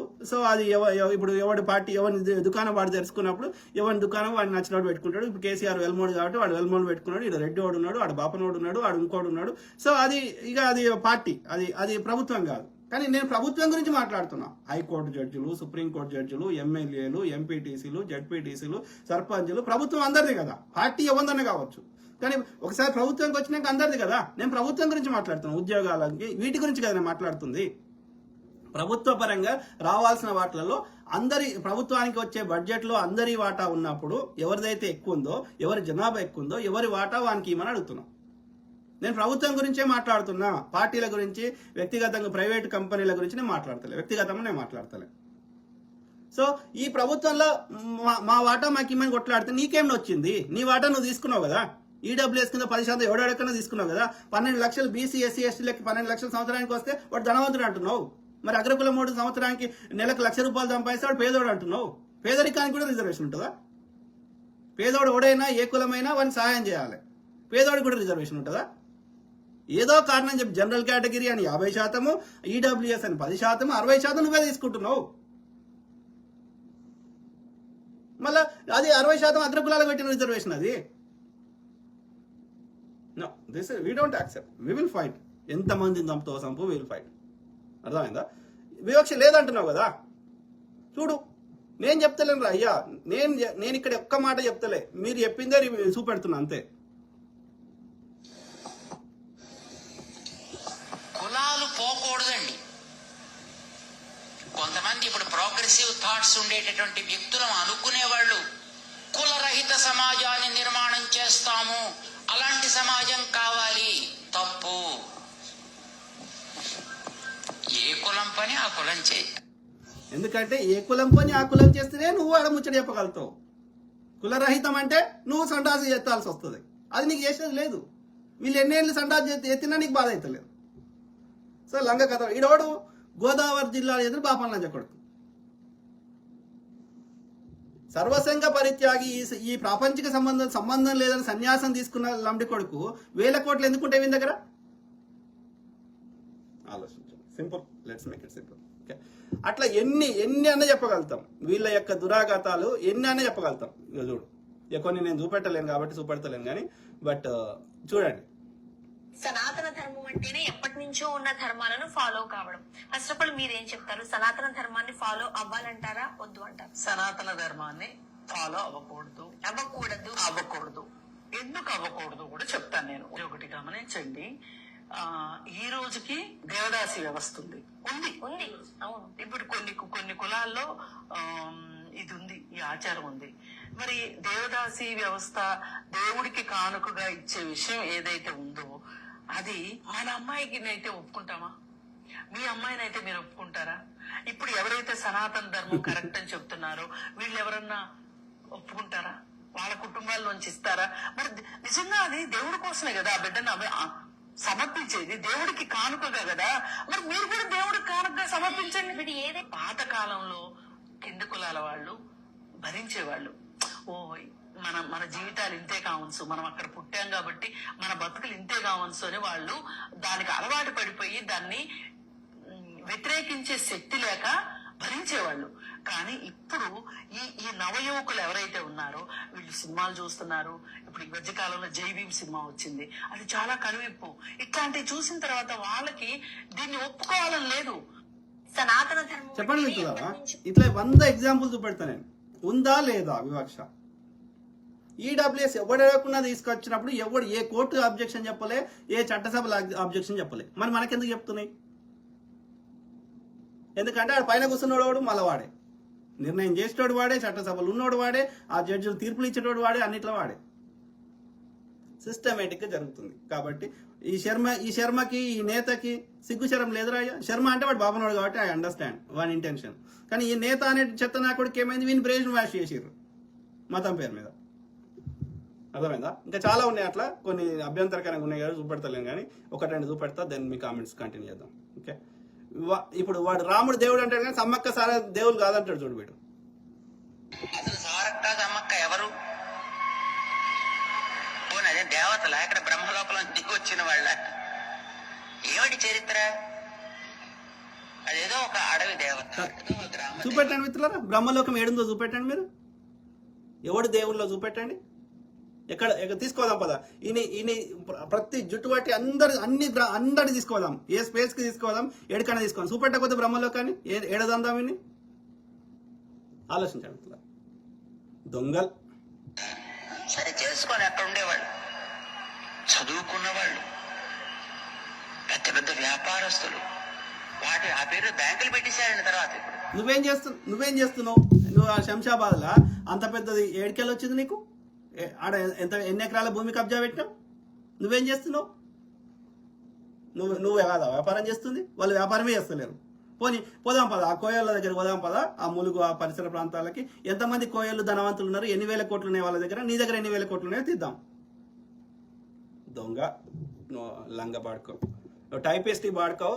ఇక వీనితోటి కష్టపడడం వీనికి శాత కాదని చెప్పి ఈ కాషాయం ధరించి వేల కోట్లు దోసుకుంటుండు. వాడు టైపిస్ట్ గా ఉండి హైదరాబాద్ లో ఒక ఆమెను రేప్ చేసిండు. వాళ్ళ అల్లుడు అయితే ఇక వీడియోలు కూడా ఉన్నాయి మన దగ్గర. దొంగ ముండ కొడుకులు ఇక చూడండి నార్త్ ఇండియాలో. మేం జంతువులం కాదు, మనుషులం. మీలాగా మేం కూడా మనుషులుగానే పుట్టాం. మీ పిల్లలు చదువులు చదివి జీవితంలో ఎదుగుతున్నారు. బంగి పిల్లలు ఇంకా ఎన్నాళ్ళు ఈ బంగి అంటే ఈ సండాస్ ఎత్తుతారు. వెనుకబడితనంలో మగ్గాలి. 10-15 రోజులుగా మా పిల్లలు బడికి వెళ్ళటం లేదు, ఇంట్లోనే ఉంటున్నారు. వాళ్ళని స్కూళ్ళకి కూడా రాణిస్తలేరు. నేటికి నేను ఎప్పుడో జమానా మాట్లాడతలే. నార్త్ ఇండియాలో అయితే వరస్ట్. గుర్రం ఎక్కొద్దు దళితుడు, మీసం తిప్పొద్దు, ఇక రేపులు సంపేసులు, ఇక అది నిత్యకృత్యం. ఓకే, అట్లా ఎన్నని చెప్పగలుగుతాం. ఇక వీడు ఏ ప్రశ్న అడిగినా ఏది జై శ్రీరామ్ అంటాడు. చూడండి, ఏ ప్రశ్న అడిగినా జై శ్రీరామ్ అంటుండు, తప్పించుకోవతాడు. गंदगी को मुद्दा ना बनाकर, बेरोजगारी को मुद्दा ना बनाकर, इलाके में पानी की भारी कमी है इसको मुद्दा ना बनाकर, सिर्फ मंदिर पर राजनीति करके आप ध्रुवीकरण करना चाहते हैं। सांसद ने कहा कि भारत पाकिस्तान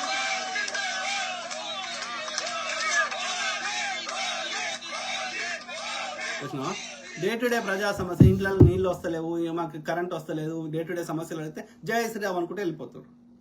ఇది పరిస్థితి. ఇక అనాది నుంచి అదిగా వస్తుంది.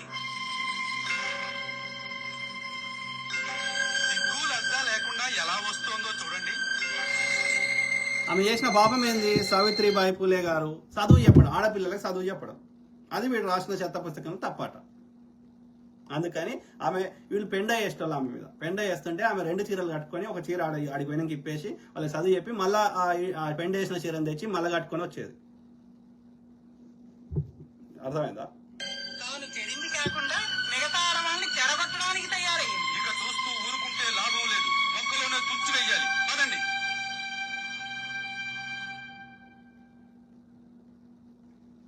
ఆగవే, ఆగు, ఎక్కడికి వెళ్తున్నావు? ఎందుకు వీళ్ళు అకృత్యాలు ఎన్నాళ్ళు చూపెడదాం. ఓకే, సో అట్లా ఈడేమంటాడు చూడండి. ఈ భూమి మీద ఏ జీవైనా సరే బతికి బట్ట కట్టాలంటే ఆహారం సంపాదించుకోవాలి. ఆ ఆహారం లేకపోతే ఎవరు బతకలేరు. కానీ భారతదేశంలో మాత్రం అన్ని జీవులు ఆహారాన్ని కష్టపడి సంపాదించుకుంటాయి. ఒక్క జీవి మాత్రమే పెయిలకెళ్ళి చెమట సుక్క రాలకుండా బతుకుతా ఉంటది. ఆ జీవిని చూస్తారా, పట్టుకొచ్చినా చూడరు. బాధపడే దానికి చాలా దోషం ఎక్కువగా ఉంది. అందుకు మీరందరూ కూడా ఎప్పుడైనా కూడా బ్రాహ్మణుడు అంటేనే భగవంతుడి స్వరూపుడు అని వేదం చెప్తా ఉన్నది. ఈ కాలంలో ఏమైపోయిందంటే ఈ రకరకాల వచ్చి ఆ వేదం రాసినాడు వాడు బాపనోడు రాసిండంటే తప్పవుతుంది అని చెప్పి ఎవడనో బ్రహ్మని క్రియేట్ చేసి వాడి ముక్కలకి వచ్చిందని చెప్తున్నారు. అర్థమైందా? బ్రాహ్మణుల గురించి విమర్శించడం మొదలైంది. దయచేసి మీరు ఆ విమర్శన లోపలికి మాత్రం వెళ్ళమాకండి. ఎందుకంటే బ్రాహ్మణ్ణి విమర్శించిన, బ్రాహ్మణ్ణి దూషించిన, బ్రాహ్మణ్ణి బాధ పెట్టిన, బ్రాహ్మణుల యొక్క ద్రవ్యాన్ని దొంగలించిన, లేకపోతే బలాత్కారం చేసిన, బ్రాహ్మణ స్త్రీని మనం చెడు అభిప్రాయంతో చూసిన, జన్మ జన్మల మన వంశాలన్నీ కూడా నిర్మూల్యమైపోతాయి. అంటే అర్థమైంది. బ్రాహ్మణుడి అవుతాయి అంటే మిగతా వాళ్ళకి కావాలని అర్థం కదా. రాజు పెద్ద భార్య మంచిది అంటే చిన్న భార్య చెడ్డదనే కదా. అంటే వాడు క్లియర్గా ఏం చెప్తున్నాడు? బ్రాహ్మణులకు మాత్రమే వాడు రక్షణ కల్పిస్తున్నాడు. మరి మిగతా వాళ్ళ పరిస్థితి ఏంది అంటే మిగతా వాళ్ళ మీద ఇవన్నీ చేయొచ్చు అని చెప్తున్నాడు, అంతే కదా. శూద్ర స్త్రీని ఎవడన్నా రేపు చేసుకోవచ్చు, మీకు ఎలాంటి శిక్షలు ఉన్నాయి. కానీ వాడు రాసిన అంటే that is the brain wash. బ్రాహ్మణుడికి వాడు ఏ పాపమన్నా చేయొచ్చు, he has the every freedom. కానీ మిగతా వాళ్ళకి మాత్రం కఠిన శిక్షలు ఉంటాయి. అదే కదా జరిగింది. సతీసాగమనం కానీ ఈ యొక్క గోడ అరుగు మీద కూర్చుంటే పిర్రలు కోసిర్రండి. కేరళలో అయితే దళిత స్త్రీ పై వస్త్రం వేసుకోవద్దు, బ్రెస్ట్ కవర్ చేయొద్దు, బ్రెస్ట్ సైజుని బట్టి ట్యాక్స్ వేసారు. ఇక మీరు ఇక పేష్వాలు ఈ పూనాలో ఈ బ్రాహ్మణ చిత్లవన ఆర్య బ్రాహ్మణ పేష్వాలు ఓకే పరిపాలన రాజ్యం స్థాపించిందేమో ఈ యొక్క బీసీలు అయినటువంటి తమ యొక్క ప్రాణాలు అర్పించి రాజ్యాన్ని స్థాపించిందేమో శివాజీ మహారాజు, ఆ తర్వాత వాళ్ళ వంశస్థులు. కానీ వాళ్ళిద్దరిని పక్కకు వారేసి మొత్తం పాలన ఈ పూనా కేంద్రం, ఒకరిని రాయగఢ్కి పంపించిండు, ఇంకొన్నేమో ఆ యొక్క సతారకు పంపించిండు. మొత్తం పరిపాలనని పూనా కేంద్రంగా పేష్వాలు పరిపాలించారు ఈ చిత్లవన ఆర్య బ్రాహ్మణ్. వీళ్ళ కాలంలో ఏది దళితుడు వాడి ఉమ్మి కూడా నేల మీద పడకూడదు. అందుకోసం అని చెప్పి ఓకే వాడి ఉమ్మి పడొద్దని వాడికి మూత కట్టిరు మూతికి. ఓకే ఒకవేళ బై మిస్టేక్ కింద ఏమన్నా పడ్డా వాడి పాదధూళి ఆడ పడ్డా అది ఊడ్చుకుంటూ పోవాలని ముడ్డికి చీపురు కట్టిరు ఈ పేష్వాల కాలంలో మహారాష్ట్రలో పూనా కేంద్రంగా. సో ఇది మా పరిస్థితి. భూములు అయితే మొత్తం వాళ్ళ కంట్రోల్లో పెట్టుకున్నారు. అయినా అప్పుడు ఏ గొంతులు రాలే. ఇప్పుడు మా వాటా మాకు అడిగితే వాడికి నొప్పి అవుతుంది. Very unfortunate. వెయ్యిలకెళ్ళి చెమట సుక్క రాల్చకుండా బతుకుతున్న జీవి ఇగో ఇదే. మాటలు చెప్పి పూటలు గడుపుకునే తందుకు మాత్రమే విలువ పుట్టిండ్రు. వీళ్ళట భగవత్ స్వరూపులట. బ్రాహ్మణులను ఏమన్నంటే అన్నోళ్ళ వంశాలు నాశనం అయిపోతాయట. అదే బ్రాహ్మణుడు ఎవరినైనా ఏమైనా అనొచ్చు అనేది సార్ వారి మాట. ఫస్ట్ ఆఫ్ ఆల్ ఈ మంత్రాలు తెలుగులో ఎందుకు చెప్పవు? బ్రాహ్మణ్యో ముఖమాసి అంటే బ్రాహ్మణుడు ముఖం నుంచి వచ్చాడు. ఓకే సంస్కరించబడిన పర్షియా భాష అనేది సంస్కృతం. విగ్రహం అంటే మనిషి రాయి కాదండి. నా ముఖం నుంచి వచ్చినటువంటి వాడు బ్రాహ్మణుడు, నా బాహువుల నుంచి వచ్చినటువంటి వాడు క్షత్రియుడు, నా తొడల నుంచి వచ్చినటువంటి వాడు వైశ్యుడు, నా పాదాల నుంచి మిగతా వర్ణాలన్నీ కూడా వచ్చాయి. ఇంకో దరిద్రం ఏంటంటే వీడు చెప్పిన వర్ణ వ్యవస్థలో దళితులు లేరు. ఓకే బ్రాహ్మణుడు ముక్కులకెళ్ళి వచ్చిండు, చెప్పిండు కదా ఆడే భుజాలకెళ్ళి క్షత్రియులు వచ్చారు, ఉరులు అంటే తొడలకెళ్ళి వైశ్యులు వచ్చారు, పాదాల నుంచి శూద్రులు వచ్చారు. మరి దళితులు ఏడున్నారు? వాళ్ళు అవుట్ కాస్ట్. ఈ సిస్టమ్ నుంచి వెలివేయబడ్డ వాళ్ళు దళితులు శూద్రులే ఒకప్పుడు. కానీ ఈ బ్రాహ్మణుడు చెప్పినటువంటి ఇల్లాజికల్ వాటికి తీవ్రంగా వ్యతిరేకించి కొట్లాడి వీటిని పాటించకుండా చేస్తే వాళ్ళని ఒక శిక్ష చేయడానికి ఈ సిస్టమ్ నుంచి వెలివేసి ఎవరూ చేయకూడని పనులని చేయించిండు వాళ్ళతోటి. అది శిక్షలో భాగంగా. అందుకని ఈ వర్ణ వ్యవస్థలో దళితులు లేరు. సింపుల్.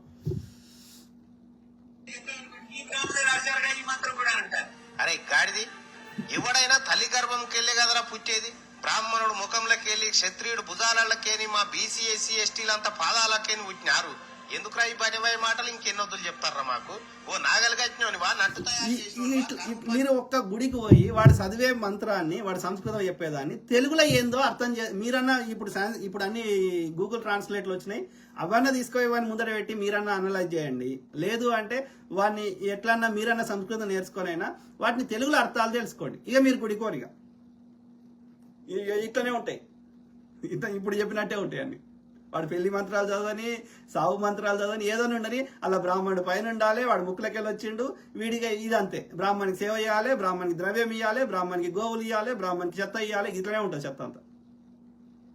అర్థమైందా? తట్ట మూసినోనివా, చెరువులు నింపినోనివా, ఏ పని చేయకుండా పెయ్యాల్చిపోకుండా ముచ్చట్లు చెప్పుకుంటా ఇంకెన్నొద్దులరా మా ప్రజలను భ్రమలలో మూస్తారు మీరు. ప్రజలారా, మనల్ని కులాలుగా విడగొట్టింది వీళ్ళే. మనం విడిపోకపోతే వీళ్ళు చేసిన ఇంకోటి ఏంటంటే వీళ్ళు చేసిన చెత్త అంతాని వీని మీద తీసుకోకుండా బ్రిటిష్ వాళ్ళ మీద నెట్టేస్తున్నాడు. బ్రిటిష్ వాడు వచ్చింది ఎప్పుడు? ఫస్ట్ వచ్చి వాళ్ళు వ్యాపారం చేయడానికి వచ్చిండ్రు, వాళ్ళు వ్యాపారమే చేసిండ్రు. ఓకే వాళ్ళు 1400 చిల్లర్లో ఎండింగ్ లో వచ్చారు, అంటే 15th centuryలో వచ్చారు. ఆ తర్వాత 1757 దాకా వాళ్ళు పరిపాలన చేయలేదు, వ్యాపారం చేసుకున్నారు. ఫస్ట్ పోర్చుగీస్ వచ్చిండు, తర్వాత డచ్ వాడు వచ్చిండు, తర్వాత ఫ్రెంచ్ వాడు వచ్చిండు, తర్వాత బ్రిటిష్ వాడు వచ్చాడు. బ్రిటిష్ వాడు లేట్ వచ్చాడు, 1600 చిల్లర్లో వచ్చాడు. ఓకే సో కాబట్టి వాడు బ్రిటిష్ వాడు వచ్చిన 1650-40లో వచ్చినాక 1757 దాకా వాళ్ళు పరిపాలన చేయలేదు. ఇక్కడున్న రాజుల మధ్యలో ఒకడు ఫ్రెంచ్ వాడు తరఫున ఒక రాజుకు సాయం చేస్తే బ్యాక్ ఎండ్ లో ఉంటే వాళ్ళ వ్యాపారం కోసం వాళ్ళ సహాయం తీసుకున్నారు. వాళ్ళ వ్యాపారం కోసమే వచ్చారు, స్టార్టింగ్ లో పరిపాలన చేయడానికి రాలే. ఇంకా లాస్ట్కి ఏమైపోయిందంటే ఈ రాజులు వాళ్ళకి చెప్పినట్టు ఇంటలేరని ఇక వాళ్ళు మెల్లమెల్లగా మన లోపల ఉన్న అంతర్యుద్ధాలని ఇవన్నిటిని ఆసరాగా తీసుకొని వాళ్ళు అధికారం చేపట్టారు. కానీ వాళ్ళు 1400 చివరిలో పోర్చుగీస్ నుంచి స్టార్ట్ అయ్యి బ్రిటిష్ వాడు 1600 మధ్యలో వచ్చిన 1640-50లో వచ్చినాక అప్పటి వరకు కూడా వాళ్ళు వ్యాపారమే చేసిండ్రు. అర్థమైందా? ప్లస్ పోర్చుగీస్ వాడు, డచ్ వాడు పరిపాలన చేయలేదు, ఫ్రెంచ్ వాడు కూడా చేయలేదు. ఓన్లీ బ్రిటిష్ వాడు, అది కూడా 1757 ప్లాసీ యుద్ధం, బక్సర్ యుద్ధం తర్వాత జరిగింది. అంతవరకు వాళ్ళు వ్యాపారం వేసారు. అంటే వాడు హార్డ్లీ పరిపాలించింది 1757 నుంచి 1947 అంటే ఇంచుమించు 200 సంవత్సరాలు వాళ్ళు పరిపాలన సాగించారు. కానీ మొత్తం భారతదేశాన్ని ఒకటేసారి పరిపాలన చేయలేదు. మొత్తం భారతదేశాన్ని అసలు పరిపాలన చేయలేదు. ఓన్లీ 2/3 భూమే పరిపాలించారు. ఏది ఆ 1757 నుంచి 1857 దాకా, సిపాయిల తిరుగుబాటు దాకా, లేకపోతే మొదటి స్వతంత్ర సంగ్రామం దాకా. ఓకే, ఆ 100 సంవత్సరాల్లో వాడు 2/3 భూమిని మాత్రమే వాడు లాక్కోగలిగాడు. మిగతా 1/3 భూమిని లాక్కుందామంటే దేశంలో ఉన్న రాజులందరూ కలిసి యుద్ధం చేస్తే ఇక బ్రిటిష్ రాణి ఈ యొక్క ఏమంటారు అసలుకే మోసం వస్తుందని గ్రహించి ఇక తీసుకోము భూమి అని చెప్పేయడం వల్ల ఆ మిగిలిన 1/3 భూమిలో 365 సంస్థానాలు అంటే ఈ రాజులు, లోకల్ రాజులు అట్టనే పరిపాలించారు. హైదరాబాద్ను ముస్లిం బ్రిటిష్ వాడు పరిపాలించలేదు, బికనేర్ని ముస్లిం వాడు పరిపాలించలే, అట్లా చాలా ఉన్నాయి. ఓకే, సో కాబట్టి ఓన్లీ 2/3 భూమిని మాత్రమే, ఆ 2/3 భూమిని కూడా ఏకకాలంలో తీసుకోలేదు. ఆంగ్లో కర్ణాటక యుద్ధాలైనాయి. కర్ణాటక అంటే ఇక్కడ మైసూరు. సో ఆంగ్లో యొక్క వాడు ముఖ్యంగా స్టార్టింగ్ లో వాడు ఫస్ట్ తీసుకునే 3. ఓకే, ఇక్కడ కలకత్తా, అక్కడ మద్రాసు, అక్కడ బొంబాయి. ఓకే, ఈ 3 స్టార్టింగ్ లో. తర్వాత ఆంగ్లో కర్ణాటక యుద్ధాలైనాయి, ఆంగ్లో మరాఠా యుద్ధాలైనాయి, ఆంగ్లో యొక్క ఏమంటారు ఈ పంజాబ్ యుద్ధాలైనాయి. అట్లా ఒక్కొక్కటి అయ్యి లాస్ట్ చివరిలో తీసుకుంది పంజాబ్. కాబట్టి అంటే దాని అర్థం ఏంది, వాడు హార్డ్లీ పరిపాలించింది అరౌండ్ 100 ఏళ్ళే. 2/3 భూమే పరిపాలించిండు, 100 నుంచి 120 వరకే. మిగతా అన్ని ఒక ఏకకాలంలో తీసుకోలేవాడు. కాబట్టి బ్రిటిష్ వాడు యాడికెళ్ళి తెచ్చే, బ్రిటిష్ వాడిని బతిలాడుకొని కొట్లాడుకొని ఏది సతీ సామానం పోవాలని రాజా రామ్మోహన్ రాయ్, ఓకే, బ్రిటిష్ వాడు వచ్చే నాటికి భారతదేశంలో ఈ చెత్త అంతా ఉంది. ఇప్పుడు ఈ పూలే గారు ఎప్పుడు ఎవరు కొట్లాడు, బ్రిటిష్ న్యాయంలో కొట్లాడింది కదా. అంబేద్కర్ గారు ఎవరు కొట్లాడు, బ్రిటిష్ న్యాయంలో కొట్లాడింది కదా. బ్రిటిష్ వాడే కదా అనేక చట్టాలు తెచ్చిండి ఈ యొక్క చెత్తని రూపుమాపడానికి. ఏది ఆడపిల్ల పుట్టంగానే ఆమె యొక్క ఇది గొంతులో వడ్ల గింజేసి చంపేస్తారు. ఓకే, ఈ యొక్క పెద్ద పెద్ద రాజులు కన్స్ట్రక్షన్ చేస్తారు కదా, వాటికి రాజుకు చెత్త నింపి రాజు ద్వారా ఈ బీసీ ఎస్సీ ఎస్టీలకు చెందిన శూద్రులకు చెందిన వాళ్ళని బలిచ్చేవాడు. నరబలు వాడి రాసిన పుస్తకంలో ఉంది కదా, యొక్క అశ్వమేధ యాగం గుర్రాలని యొక్క ఇది చేసేది వాడు రాసిన పుస్తకంలో ఉంది కదా. ఒక శాఖలైనేమో అన్నాడని చెప్పి భార్యను వదిలేసింది, వాడు రాసిన పుస్తకంలో ఉంది కదా. ఏది యొక్క చంపుకుని చంపేయమని వాడు రాసిన పుస్తకంలో ఉంది కదా. ఏలు కట్ చేసి ఇమనేది వాడు రాసిన పుస్తకంలో ఉంది కదా. ఈ చెత్త అంతా ఇక వాడు రాసిన పుస్తకంలో ఉన్న బ్రిటిష్ వాడి ఆడికి వెళ్ళి తెచ్చే కులాలు. రథం గుంజేటోడు పరిపాలనకు పనికి రాడని చెప్పి కర్ణుని పక్కకు పెట్టుమని దుర్యోధన్ మీద ఫోర్స్ చేసేటువంటి ఇది ఎవడు చేసిండు, ఏ బాపనోడే. వీళ్ళ గురువులంతా బాపనోళ్ళే కదా. ద్రోణాచార్యుడు, కృపాచార్యుడు, ఇంకోచార్యుడు, ఆచార్యుడు, ఈచార్యుడు అంతా బాపనోడే కదా, ఆర్యబ్రాహ్మణుడే కదా. వశిష్ఠుడు, ఇంకోడు యొక్క విశ్వామిత్రుడు వాడు క్షత్రియుడి నుంచి ఇదే అయింది, కానీ మిగతా వాళ్ళందరూ బ్రాహ్మణ్సే కదా. సో వాడు రాసిన పుస్తకాలు, వేదాలు, ఉపనిషత్తులు, రామాయణం, మహాభారతంలో ఉంది కదా ఈ కులం పిచ్చి. మరి బ్రిటిష్ వాడు ఆడికి వెళ్ళి తెచ్చా, వీడి చెత్తని కప్పిపుచ్చుకోవడానికి బ్రిటిష్ వాడిని బ్లేమ్ చేస్తున్నాడు. దొంగ ఆలోచించట్లేదు. కింద ఇడగొచ్చి ఇప్పటికి మనం ఉసురు పుచ్చుకుంటూనే ఉన్నారు. మీరు ఒక్కటి గమనించుర్రి, పంచాంగం రాసేటోళ్ళు ఎవరు, ఈ బాపనోళ్లే. దాన్ని చదివేటోళ్ళు ఎవరు, ఈ బాపనోళ్లే. మనకు దోషం ఉన్నదని చెప్పేటోళ్ళు ఎవరు, ఈ బాపనోళ్లే. ఆ దోషానికి నివారణ చేసేది ఎవరు, మళ్ళా ఈ బాపనోళ్లే. పంచాంగంలో మన పాత్ర ఏమన్నా ఉన్నదా? ఇది ఎవరి బతుకుదేరు కోసం రాసుకున్న పంచాంగం చెప్పుర్రి. మనల్ని మనుషులుగా చూడని మన ధర్మశాస్త్రం ఎట్లా గొప్పదైతుంది? మనకు సమాన హక్కులు ఇచ్చిన భారత రాజ్యాంగం కదా గొప్పది. అందుకే వీళ్ళ మోసాలకెళ్ళి బయటికి రాండ్రి, అసలైన భారతదేశం అప్పుడు నిర్మాణం అవుతుంది. అరే రాథోడ్, ఓకే, నిన్ను ఓకే నువ్వు ఎట్లా బెదిరిస్తున్నావు, నీ బెదిరింపులకి తాటాకులకు సపోర్ట్ రావు. అరే లంబడోడా, నిన్ను ఉప్పు అమ్ముకోవడానికి వచ్చినావా, ఆడికి పంపించేదాకా మేము వదిలిపెట్టాం. ఓకే, అర్థమైందా? నువ్వు నాకు బెదిరించేటాడు ఆయన లంబడి కొడక. వాడు చూడండి, అని కామెంట్ చూడండి.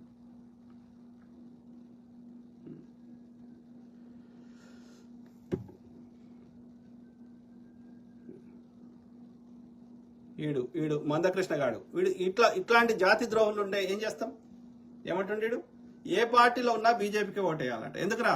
డప్పు కొట్టమన్నందుక, ఊరికి దూరం పెట్టినందుక, రోడ్లు ఉడిపించినందుక, సండాసులు ఎత్తిపించినందుక, దేనికిరా? పిచ్చి లంచకుడు. ఎందుకంటే ఈ బాడకవుకి చిల్లర వస్తుంది కదా, చిల్లర కోసం జాతికి ద్రోహం చేస్తాయి. బాడకవులు ఉన్నంతసేపు మనకి ఎట్లా న్యాయం దొరుకుతుంది? ఆలోచించండి మిత్రులారా. బరాబర్ తిడతాం. ఏం చేస్తావు చేసుకోరా రాతోడు.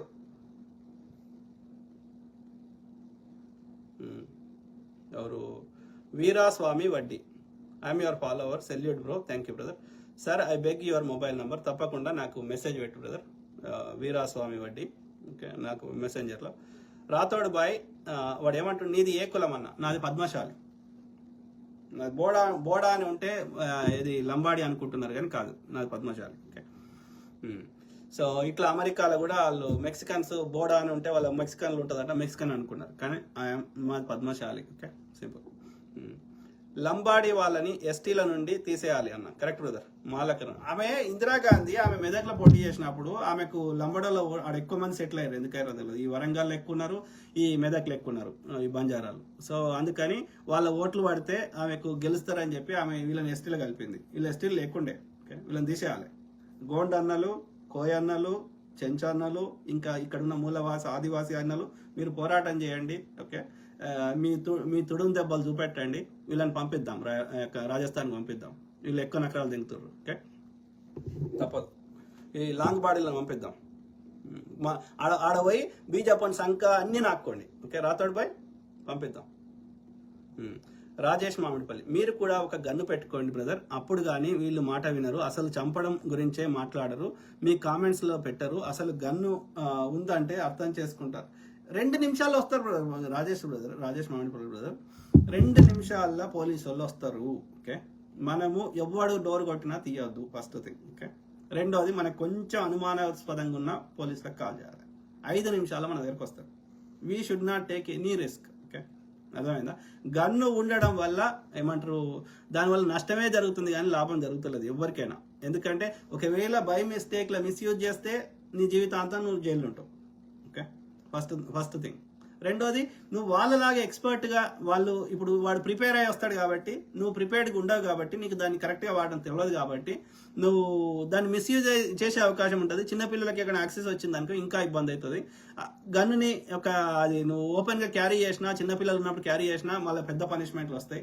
దానివల్ల మిస్యూజ్ ఎక్కువ ఉంది. ట్రైన్డ్ పర్సన్ చేసి 24 hours దాన్ని ఎట్లా వాడాలో తెలిసిన వాళ్ళకి అప్పుడప్పుడు సిచ్యువేషన్ తగ్గట్టుగా వాడే వాళ్ళు మోస్ట్లీ మిస్యూజ్ అవుతుంది. ఓకే, కాబట్టి the best option is don't put all the protection, security కెమెరాలు అవన్నీ పెట్టడంతో పాటు బందోబస్తుగా పెట్టుకొని. ఓకే, ఎవరు డోర్ కొట్టినా ఇన్స్టెంట్గా తీయకుండా, ఏ కొంచెం అనుమానాస్పదంగా ఉన్నా కాల్ 911. ఇన్స్టెంట్లీ 5 minutes వస్తారు. వచ్చే లోపల వీడు పారిపోతాడు. దొంగ అయితే, నిజంగా క్రిమినల్ అయితే పారిపోతాడు, మంచోడు అయితే ఉంటాడు. సింపుల్. ఇప్పుడు మొన్న మోటల్ది, ఆ మోటల్లో వాడు వచ్చేసి ఇట్లా కాల్చేసిపోయిండు. ఈయనకి సిగ్గు సరం లేదు ఈ ఇండియన్కి. ఓకే, వీడెందుకు పోయిండు? పోలీసులకు కాల్ చేస్తే అయిపోవు కదా, వాడిని తీసుకుపోయాలి కదా. వీడెందుకు పోయిండు? ఆడికి అవర్ యూ బర్డ్ అనుకుంటా పోయిండు. They don't have brain. Indians are not using brain. Okay, అది మళ్ళీ ఒక రోజు మాట్లాడదాం. రమ్మనండి, ఎవడొస్తారు రండి. Kumar Mahender, super sir, thank you. So మాలకరణ్, చిన్న జియర్ స్వామి, మొత్తం బాపనోళ్ళ పైసలతో, వాడు బాపనోడు, మొత్తం బాపనోళ్ళ పైసలతో హైదరాబాద్లో మై హోమ్ రామేశ్వరరావుతో కేసీఆర్ లుచ్చనా కొడుకు వానికి సాష్టాంగ నమస్కారం చేస్తాడు. సీఎం కుర్చీలో, రాజ్యాంగ పదవిలో ఉన్న సీఎం కుర్చీలో వాడిని కూర్చొని పెడతాడు చిన్న జియర్ గాని. అంటే అర్థమైంది, మన యొక్క 4 కోట్ల మంది తెలంగాణ ప్రజల ఆత్మగౌరవాన్ని ఆ తూర్పుగోదావరి జిల్లా కేంద్రం టైప్ వేస్తాయినటువంటి బాపనోళ్ళ దగ్గర పెట్టేసిన పాదాల దగ్గర. నీకోడు ఇచ్చిన అధికారం గాడిది కొడుకు. ఆలోచించబడుతుంది. హైదరాబాద్లో మై హోమ్ రామేశ్వరరావుతో కేటీఆర్తో my home constructions, real estate, lands. ఎంత పెద్దది అంత కట్టుకున్నాడు. పెద్దదాన్ని కట్టిండు కదా, ఏదో సమానత్వ విగ్రహం అని చెప్పి. సమానత్వానికి ఎవరిని తీసుకొచ్చినావు? అదే మోడీ కానీ, అదే అమిత్ షా కానీ, అదే ఆర్య బనియాలను, ఆర్య బ్రాహ్మణులు. అంటే మీరంతా ఒక పథకం ప్రకారం చేస్తారు కదా. సునీల్ రిషి అన్నగారు, మీరు చెప్పిన ఏం చేసినా మన ఇండియన్స్ గొర్రెలు మారరే అన్న. అదే బ్రదర్, ఎందుకు మారతలేరు అంటే ఈ మతం అనేది అడ్డు పెట్టిరు, ఈ బ్రాహ్మణిజం పెట్టిరు. ఈ సనాతనం అంటే బ్రాహ్మణిజం, మనువాదం బ్రాహ్మణిజం. హిందూయిజం అంటే భారతదేశంలో అన్ని ఆచార వ్యవహారాలన్నీ హిందూయిజం. భారతదేశంలో ఉన్న ముస్లిమ్స్, క్రిస్టియన్స్, ఎవ్రీ బుద్ధిస్టులు, జైనిస్టులు అన్ని హిందూయిజమే. హిందూ అనేది గడ్డ పేరు, జీవన విధానం పేరు. ఓకే, ఈ సనాతనం అనేది బ్రాహ్మణిజం. ఆధిపత్యము యొక్క వివక్ష. అన్న, మన దునియాలో లంగాలు దొంగలే కరెక్ట్ అన్నగారు. మీరు సమాజాన్ని ఎంతో కొత్త మారుద్దామని ఎన్ని ప్రయత్నాలు చేసినా మనోళ్ళు అదే బ్రదర్, అందుకే మనం నెత్తినోరు కొట్టుకుంటున్నాం. ఇక గాడి కొడుకులు ఎవడైతే అంధభక్తులు, గొర్రెలు, ఓకే కాదు అది మన ఏమంటారు, తాగే వాటినేమో వాటి పారవేయమంటారు, పాలనేమో పారవేయమంటారు. ఓకే, అది ఉచ్చనేమో తాగుమంటారు. ఇక అట్లాంటి వాళ్ళని ఏం మాట్లాడతాం మనం? అది వద్దని పారవోసే వాటినేమో తాగుమంటున్నారు. అది తన బిడ్డ కోసం ఇచ్చే పాలని శ్రేష్టమైన తన బిడ్డ పోషకానికి చేసే దాన్ని ఏమో పారవేయమంటున్నారు. ఇంకా అట్లాంటి వాళ్ళు ఏం చెప్తారు మనకి? ఇప్పుడు ఎన్నో డే టు డే సమస్యలు అడిగితే జై శ్రీరామ్ అనుకుంటా పోయటం ఏమంటాం మనం?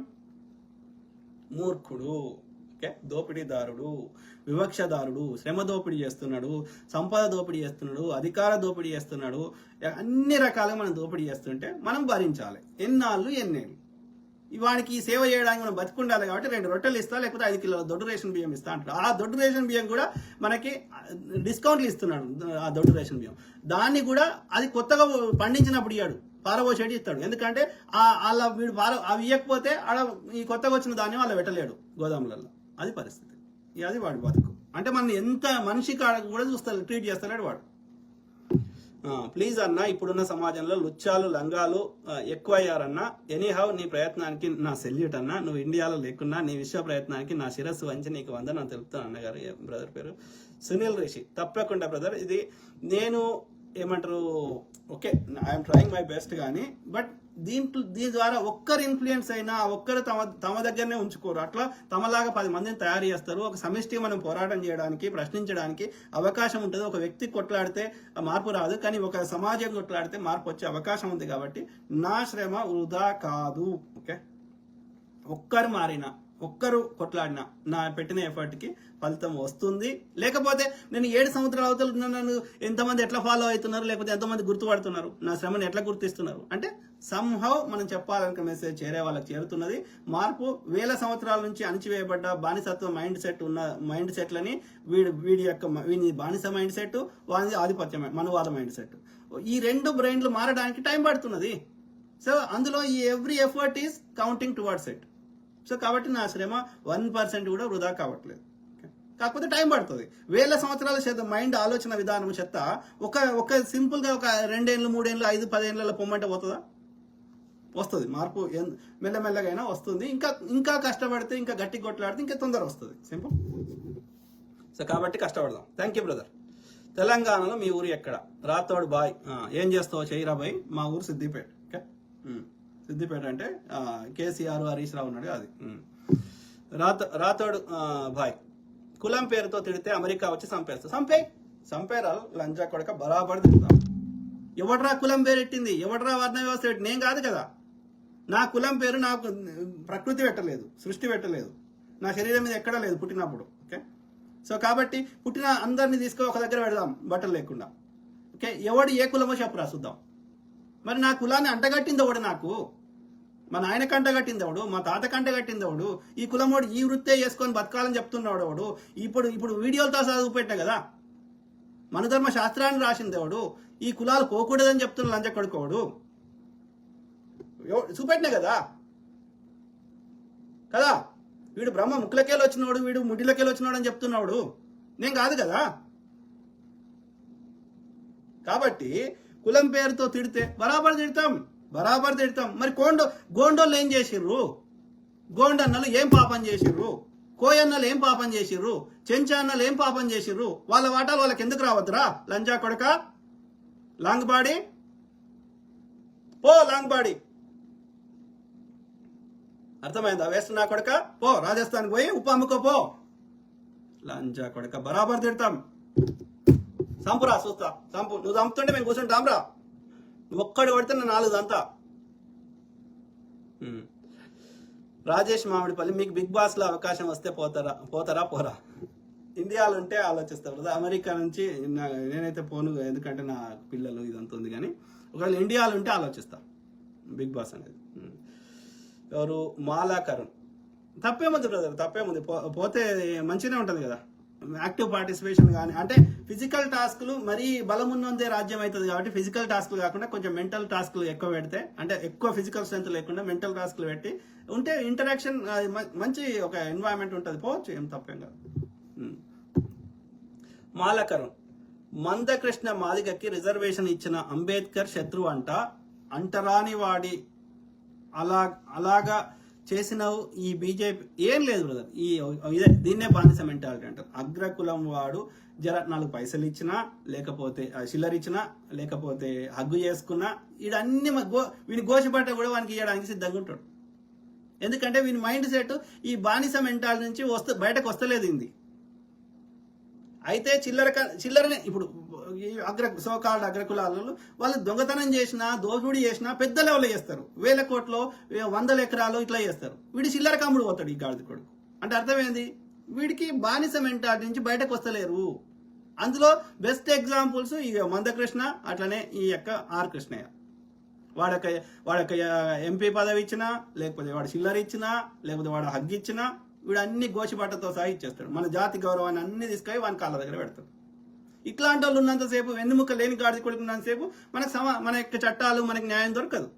వాని కింద బానిస లెక్కనే బతకాలి. అందుకే హనుమంతుడిని వాడు చాలా పైన చూపెడతాడు. ఎందుకంటే హనుమంతుడు వాడి రాముడికి లేని శక్తిని, రాముడు కొట్లాడే శక్తి లేదు కాబట్టి, ఆ రాముడు కొట్లాడడానికి ఒక సామాన్యుడు, ఆయనకి ఎలాంటి శక్తులు లేవు, శక్తియుక్తులు లేవు, అద్భుత శక్తులు లేవు కాబట్టి, ఆయన కొట్లాడే శక్తి లేదు కాబట్టి, వీళ్ళ మీద డిపెండెంట్ అయింది కాబట్టి, మీరందరూ మాకు హనుమంతుని లెక్క దాసోహం చేస్తే మేము రాజ్యం వెళ్తాం.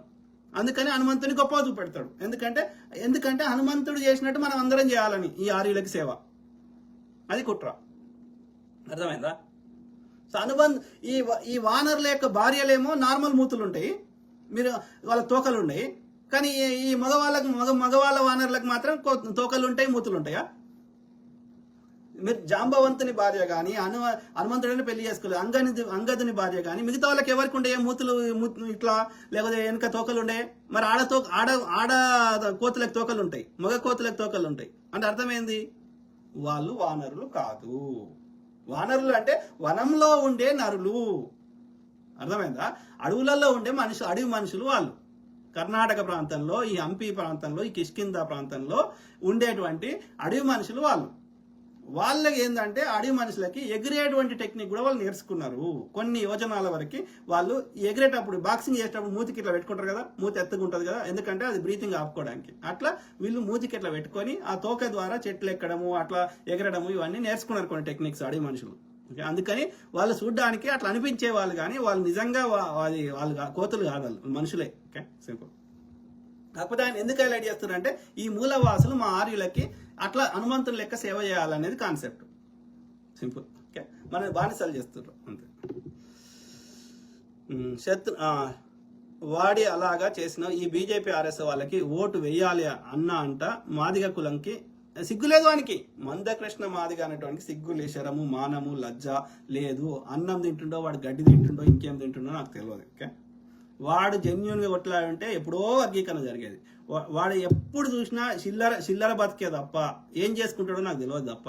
ఓకే, వాడు జెన్యున్గా కొట్లాడుంటే ఏ పార్టీలో ఉన్నా బీజేపీ కోట కావాలంటే ఎందుకు వేయాలో చెప్పండి. మరి వాడు చట్టమన్నా చేసిండు. పోనీ వాడు కోర్టు తీర్పులు ఇచ్చింది, కోర్టు తీర్పులు తప్ప వాడు చట్టమన్నా చేయలే కదా మళ్ళీ ఆ యొక్క వర్గీకరణకి. మరి చట్టం చేయమని కూడా కొట్లాడలే వీడు. Very unfortunate.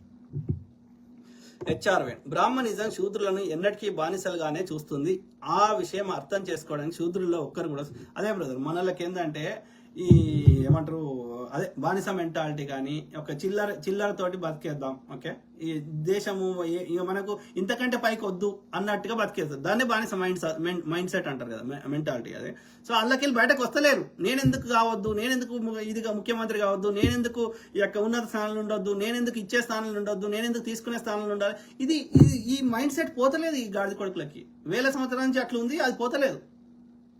చాలా కష్టమవుతుంది. అంబేద్కర్ గారు, పూలే గారు, పెరియార్ రామస్వామి గారు ఇట్లాంటి మహనీయులు ఎంతో ప్రయత్నం చేసినా కానీ కొన్ని ప్రాంతాల్లో కొంతవరకు సక్సెస్ అయినా ఇంకా పూర్తిగా ఈ మనువాదం నుంచి వీళ్ళని బయటకు తీసుకురావడానికి చాలా కష్టమవుతుంది. కానీ పోరాటం చేయాలి, తప్పదు. Okay, simple. వీరాస్వామి వడ్డీ, సార్ మీ శ్రమ వృధా కాదు. Correct brother, thank you. Rathod బాయ్, అరే నా కొడక నీవెందుకు అమెరికా పోయినావురా నా కొడక? నేను పోయినా, ఎప్పుడు పోయినరా నా కొడక? నేను 2001లో అమెరికాకు వచ్చిన. నేను 96 to 2000 ఉస్మాన్ యూనివర్సిటీ ఓయూ క్యాంపస్లో బయోమెడికల్ ఇంజనీరింగ్ చేసినాక ఎందుకు వచ్చిన అమెరికాకి? ఎందుకు వచ్చిన అంటే నా క్లాస్మేట్స్ అందరూ అప్పట్లో ఇప్పటికంటే ఎక్కువ అమెరికాకు పోవాలి, అమెరికా అంటే ఒక ట్రెండ్ ఉంది కాబట్టి అందరు వచ్చిర్రని నేను వచ్చిన. నాకు అమెరికా రావాలి, పీకాలి, ఆడేదో పీకాలి లేదు, తప్పకుండా నేను నా పిల్లలు జర పెద్దగా అయ్యి వాళ్ళు కాలేజీ పోయినాక పర్మనెంట్గా వస్తా. నీ ఇల్లేదో చెప్పు, నీ జాగేదో చెప్పు.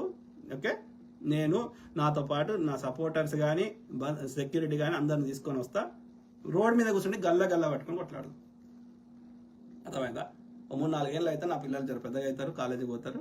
తర్వాత నాకు బరువు బాధ్యతలు జర తగ్గుతాయి. తర్వాత పర్మనెంట్గా వస్తా. ఏడికి రమ్మంటే ఆడికి వస్తా. ఎంత కొట్లాడదామంటే అట్లా కొట్లాడు. ఎవడరా రానన్నది? మా అమ్మ నాయన అన్నే ఉన్నారు, నా చెల్లె అన్నే ఉంది. ఓకే, నా చుట్టాలు అన్నే ఉన్నారు, నా అన్నదమ్ములు అక్కజల్లెల కోసం నాకు భారతీయ పౌరసత్వం ఉంది. నేను కావాలని రాలేదు. ఆ యొక్క కాలేజ్ అయిపోయాక 21-22 ఏళ్ళ వయసులో ఏం తెలుస్తుందిరా? అందరు దోస్తులు పోయిన నేను వచ్చినా అంతే. ఏం తెలుస్తుంది ఆ ఏజ్లో? వస్తాం, బరాబర్ వస్తాం. ఎందుకురా? చెప్పినా కదరా అమెరికాకి ఎందుకు పోయినా చెప్పినా కదా. అట్లా అనుకుంటే అమెరికా అనుకుంటే మరి ఇప్పుడు నేను 10 ఏళ్ళ నుంచి నాకు ముచ్చట చెప్పాల్సిన అవసరం. నా లెక్క అమెరికాకి చాలా మంది వచ్చారు కదా, వాళ్ళ లెక్క నేను కూడా నోరు మూసుకొని ఉండేటోని కదా, వాళ్ళ లెక్క అమెరికా పౌరసత్వం తీసుకుంటోని కదా. అట్లా కాదు కదా. వీరాస్వామి వడ్డీ, పరమ పూజ్య డాక్టర్ అంబేద్కర్ ఆశీస్సులు మీకు ఎప్పుడు ఉంటాయి సార్. Thank you brother. ఎవరు? రాజేష్ మామిడిపల్లి ఏమంటారు బ్రదర్? ఆఖరికి అమెరికా వాళ్ళు కూడా కనిపెట్టి చెప్పారు భారతదేశంలో బ్రాహ్మణులు బాగుపడుతున్నారు అని. మొన్న అమెరికా సెక్రటరీ చెప్పాడు. దేశం పేరు చెప్పుకొని బ్రాహ్మణులు దోచుకుంటున్నారు అని అయినా కూడా అర్థం కావట్లేదు శూద్రులకి. అమెరికా ఏదో భారతదేశ అన్ని చేయడానికి ప్రయత్నిస్తుంది అన్నట్టుగా సృష్టించింది. అమెరికా ఇక వాళ్ళు ఎందుకు చేస్తున్నారు, వాళ్ళ జియో పాలిటిక్స్ ఏంది, లేకపోతే అక్కడ ఏమున్నాయి అనేది అది వేరే ముచ్చట. కానీ ఏది ఏమైనా అమెరికా ఒక దేశము, వాళ్ళ ఇంటర్నల్ వాళ్ళ సమస్యలు వాళ్ళకు ఉన్నాయి. కానీ ఇండియాలో మాత్రం ఈ బ్రాహ్మణులు మనువాదం పెంచి పోషిస్తున్న గాడిద కొడుకున్నారు. దాని మీద నిరంతరం పోరాటం చేయాల్సిన అవసరం ఉంది. సో ఏమంటున్నారు సునీల్ రిషి అన్నగారు, ఈ రాథోడ్ గారు కేసీఆర్ గాని చెంచాగాడు అన్న, నిజమైన లంబాడీలు వీళ్ళు కాదు అన్న. నిజమైన లంబాడీలు మన ఆదిలాబాద్ వాసులు, నిజమైన లంబాడీలు మన ప్రవాస గోండులు. ఈ లుచ్చాగాళ్ళు మన వాళ్ళు కాదు. వీళ్ళు ఆ మార్వాడి డిఎన్ఏతో ఉన్న వాళ్ళే అన్న. మార్వాడి గాళ్ళు ఇప్పుడున్న లంబాడి వాళ్ళు ఒకటే డిఎన్ఏ అన్న. కరెక్ట్ బ్రదర్, వాళ్ళే చెప్పుకుంటారు, మనం కాదు చెప్పేది. మీరు ఎవరన్నా ఈ కొంచెం తెల్లగా ఉన్న లంబాడీల దగ్గర పోయి అడగండి. ఓకే, వాళ్ళే చెప్పుకుంటారు మేము రాజపుత్రులము, మేము అక్కడ రాజస్థాను ఏదో చెప్పుకుంటారు. కానీ వాడు ఇక్కడ ఫీల్ కాడు. ఇక్కడ రిజర్వేషన్ ఇక్కడికి వచ్చే ఇక్కడ ఉండే మూలవాసులైన చెంచులయ్యి, గోండులయ్యి, ఈ కోయలయ్యి వీళ్ళకి రావాల్సిన అన్ని కొట్టేసి అన్ని దోసుకొని అన్ని అనుభవించి ఇక ఎస్టీలకు రావాల్సిన మీరు చూడండి. గవర్నమెంట్ ఉద్యోగాలు కానీ ట్రాఫిక్ పోలీసులు కానీ ఏదన్నా చూడండి, అంత లంబడోలో ఉంటారు. మళ్ళీ వాడు ఇక్కడ ఉంటాడు, ఇక్కడ తింటాడు, ఇక్కడ ఎరుగుతాడు, మళ్ళీ అక్కడ రాజస్థాన్ పాట పాడతాడు. ఆడికే ఓ ఆన్నే తినుకో, ఆన్నే ఎరుక్కో, ఆన్నే ఏమంటారు ఆ పాటనే వాడు. ఈడ ఉండి ఆడ ఎందుకు పాట పాడుతున్నావు? వాడు అమెరికాకు వచ్చింది అందుకుంటున్నావు. అమెరికాకు వచ్చిండ్రా కరెక్టే, కానీ నాకేం అడుగుతలేను కదా. అమెరికా ప్రభుత్వాన్ని అడుగుతలేను, ఇండియా ప్రభుత్వాన్ని అడుగుతలేను కదా. నాకు ఉద్యోగం అడుగుతలేను, నాకు ఎలాంటి స్పెషల్ ఫేవర్స్ అడుగుతలేను కదా ఎక్కడి నుంచి. నేను అక్కడ భారత ప్రజలు కట్టిన, తెలంగాణ ప్రజలు కట్టిన ట్యాక్స్ డబ్బులు తెలంగాణ ప్రజలకు ఖర్చు పెట్టమని వాళ్ళ తరఫున వాయిస్ ఇస్తున్నా.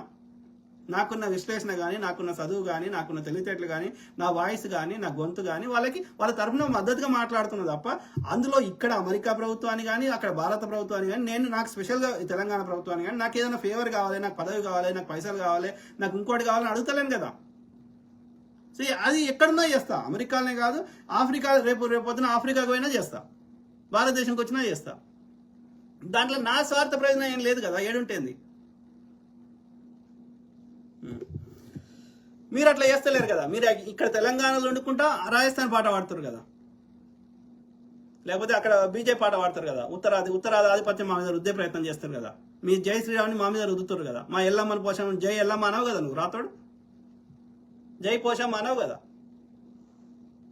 మా సకినాలు తినవు కదా, నీ డాడు లడ్డు మాకు తినిపిస్తావు కదా, అర్థమైందా? సో మాల కరుణ్ ఏమంటున్నారు, అన్న బీసీ రిజర్వేషన్ గురించి మీరు చెప్పింది కరెక్ట్ అన్న. మోడీ అనుకుంటే 370 సీట్స్ పార్లమెంట్ లో ఉన్నాయి, బిల్లు చేయొచ్చు, బీసీ బిల్లు చట్టసభల్లో చేయొచ్చు, చట్టసభలో చేస్తే అది అన్నిటికీ వర్తిస్తుంది, ఇంక్లూడింగ్ స్థానిక ఏమంటారు లోకల్ బాడీస్ కూడా. మోడీ అనుకుంటే ఈడబ్ల్యూఎస్ ఇవ్వడకుండా తెచ్చినప్పుడు బీసీ బిల్ పెట్టడానికి ఒక్క నిమిషం పని కాదు కదా, కావాలని చేస్తలేరు కరెక్ట్.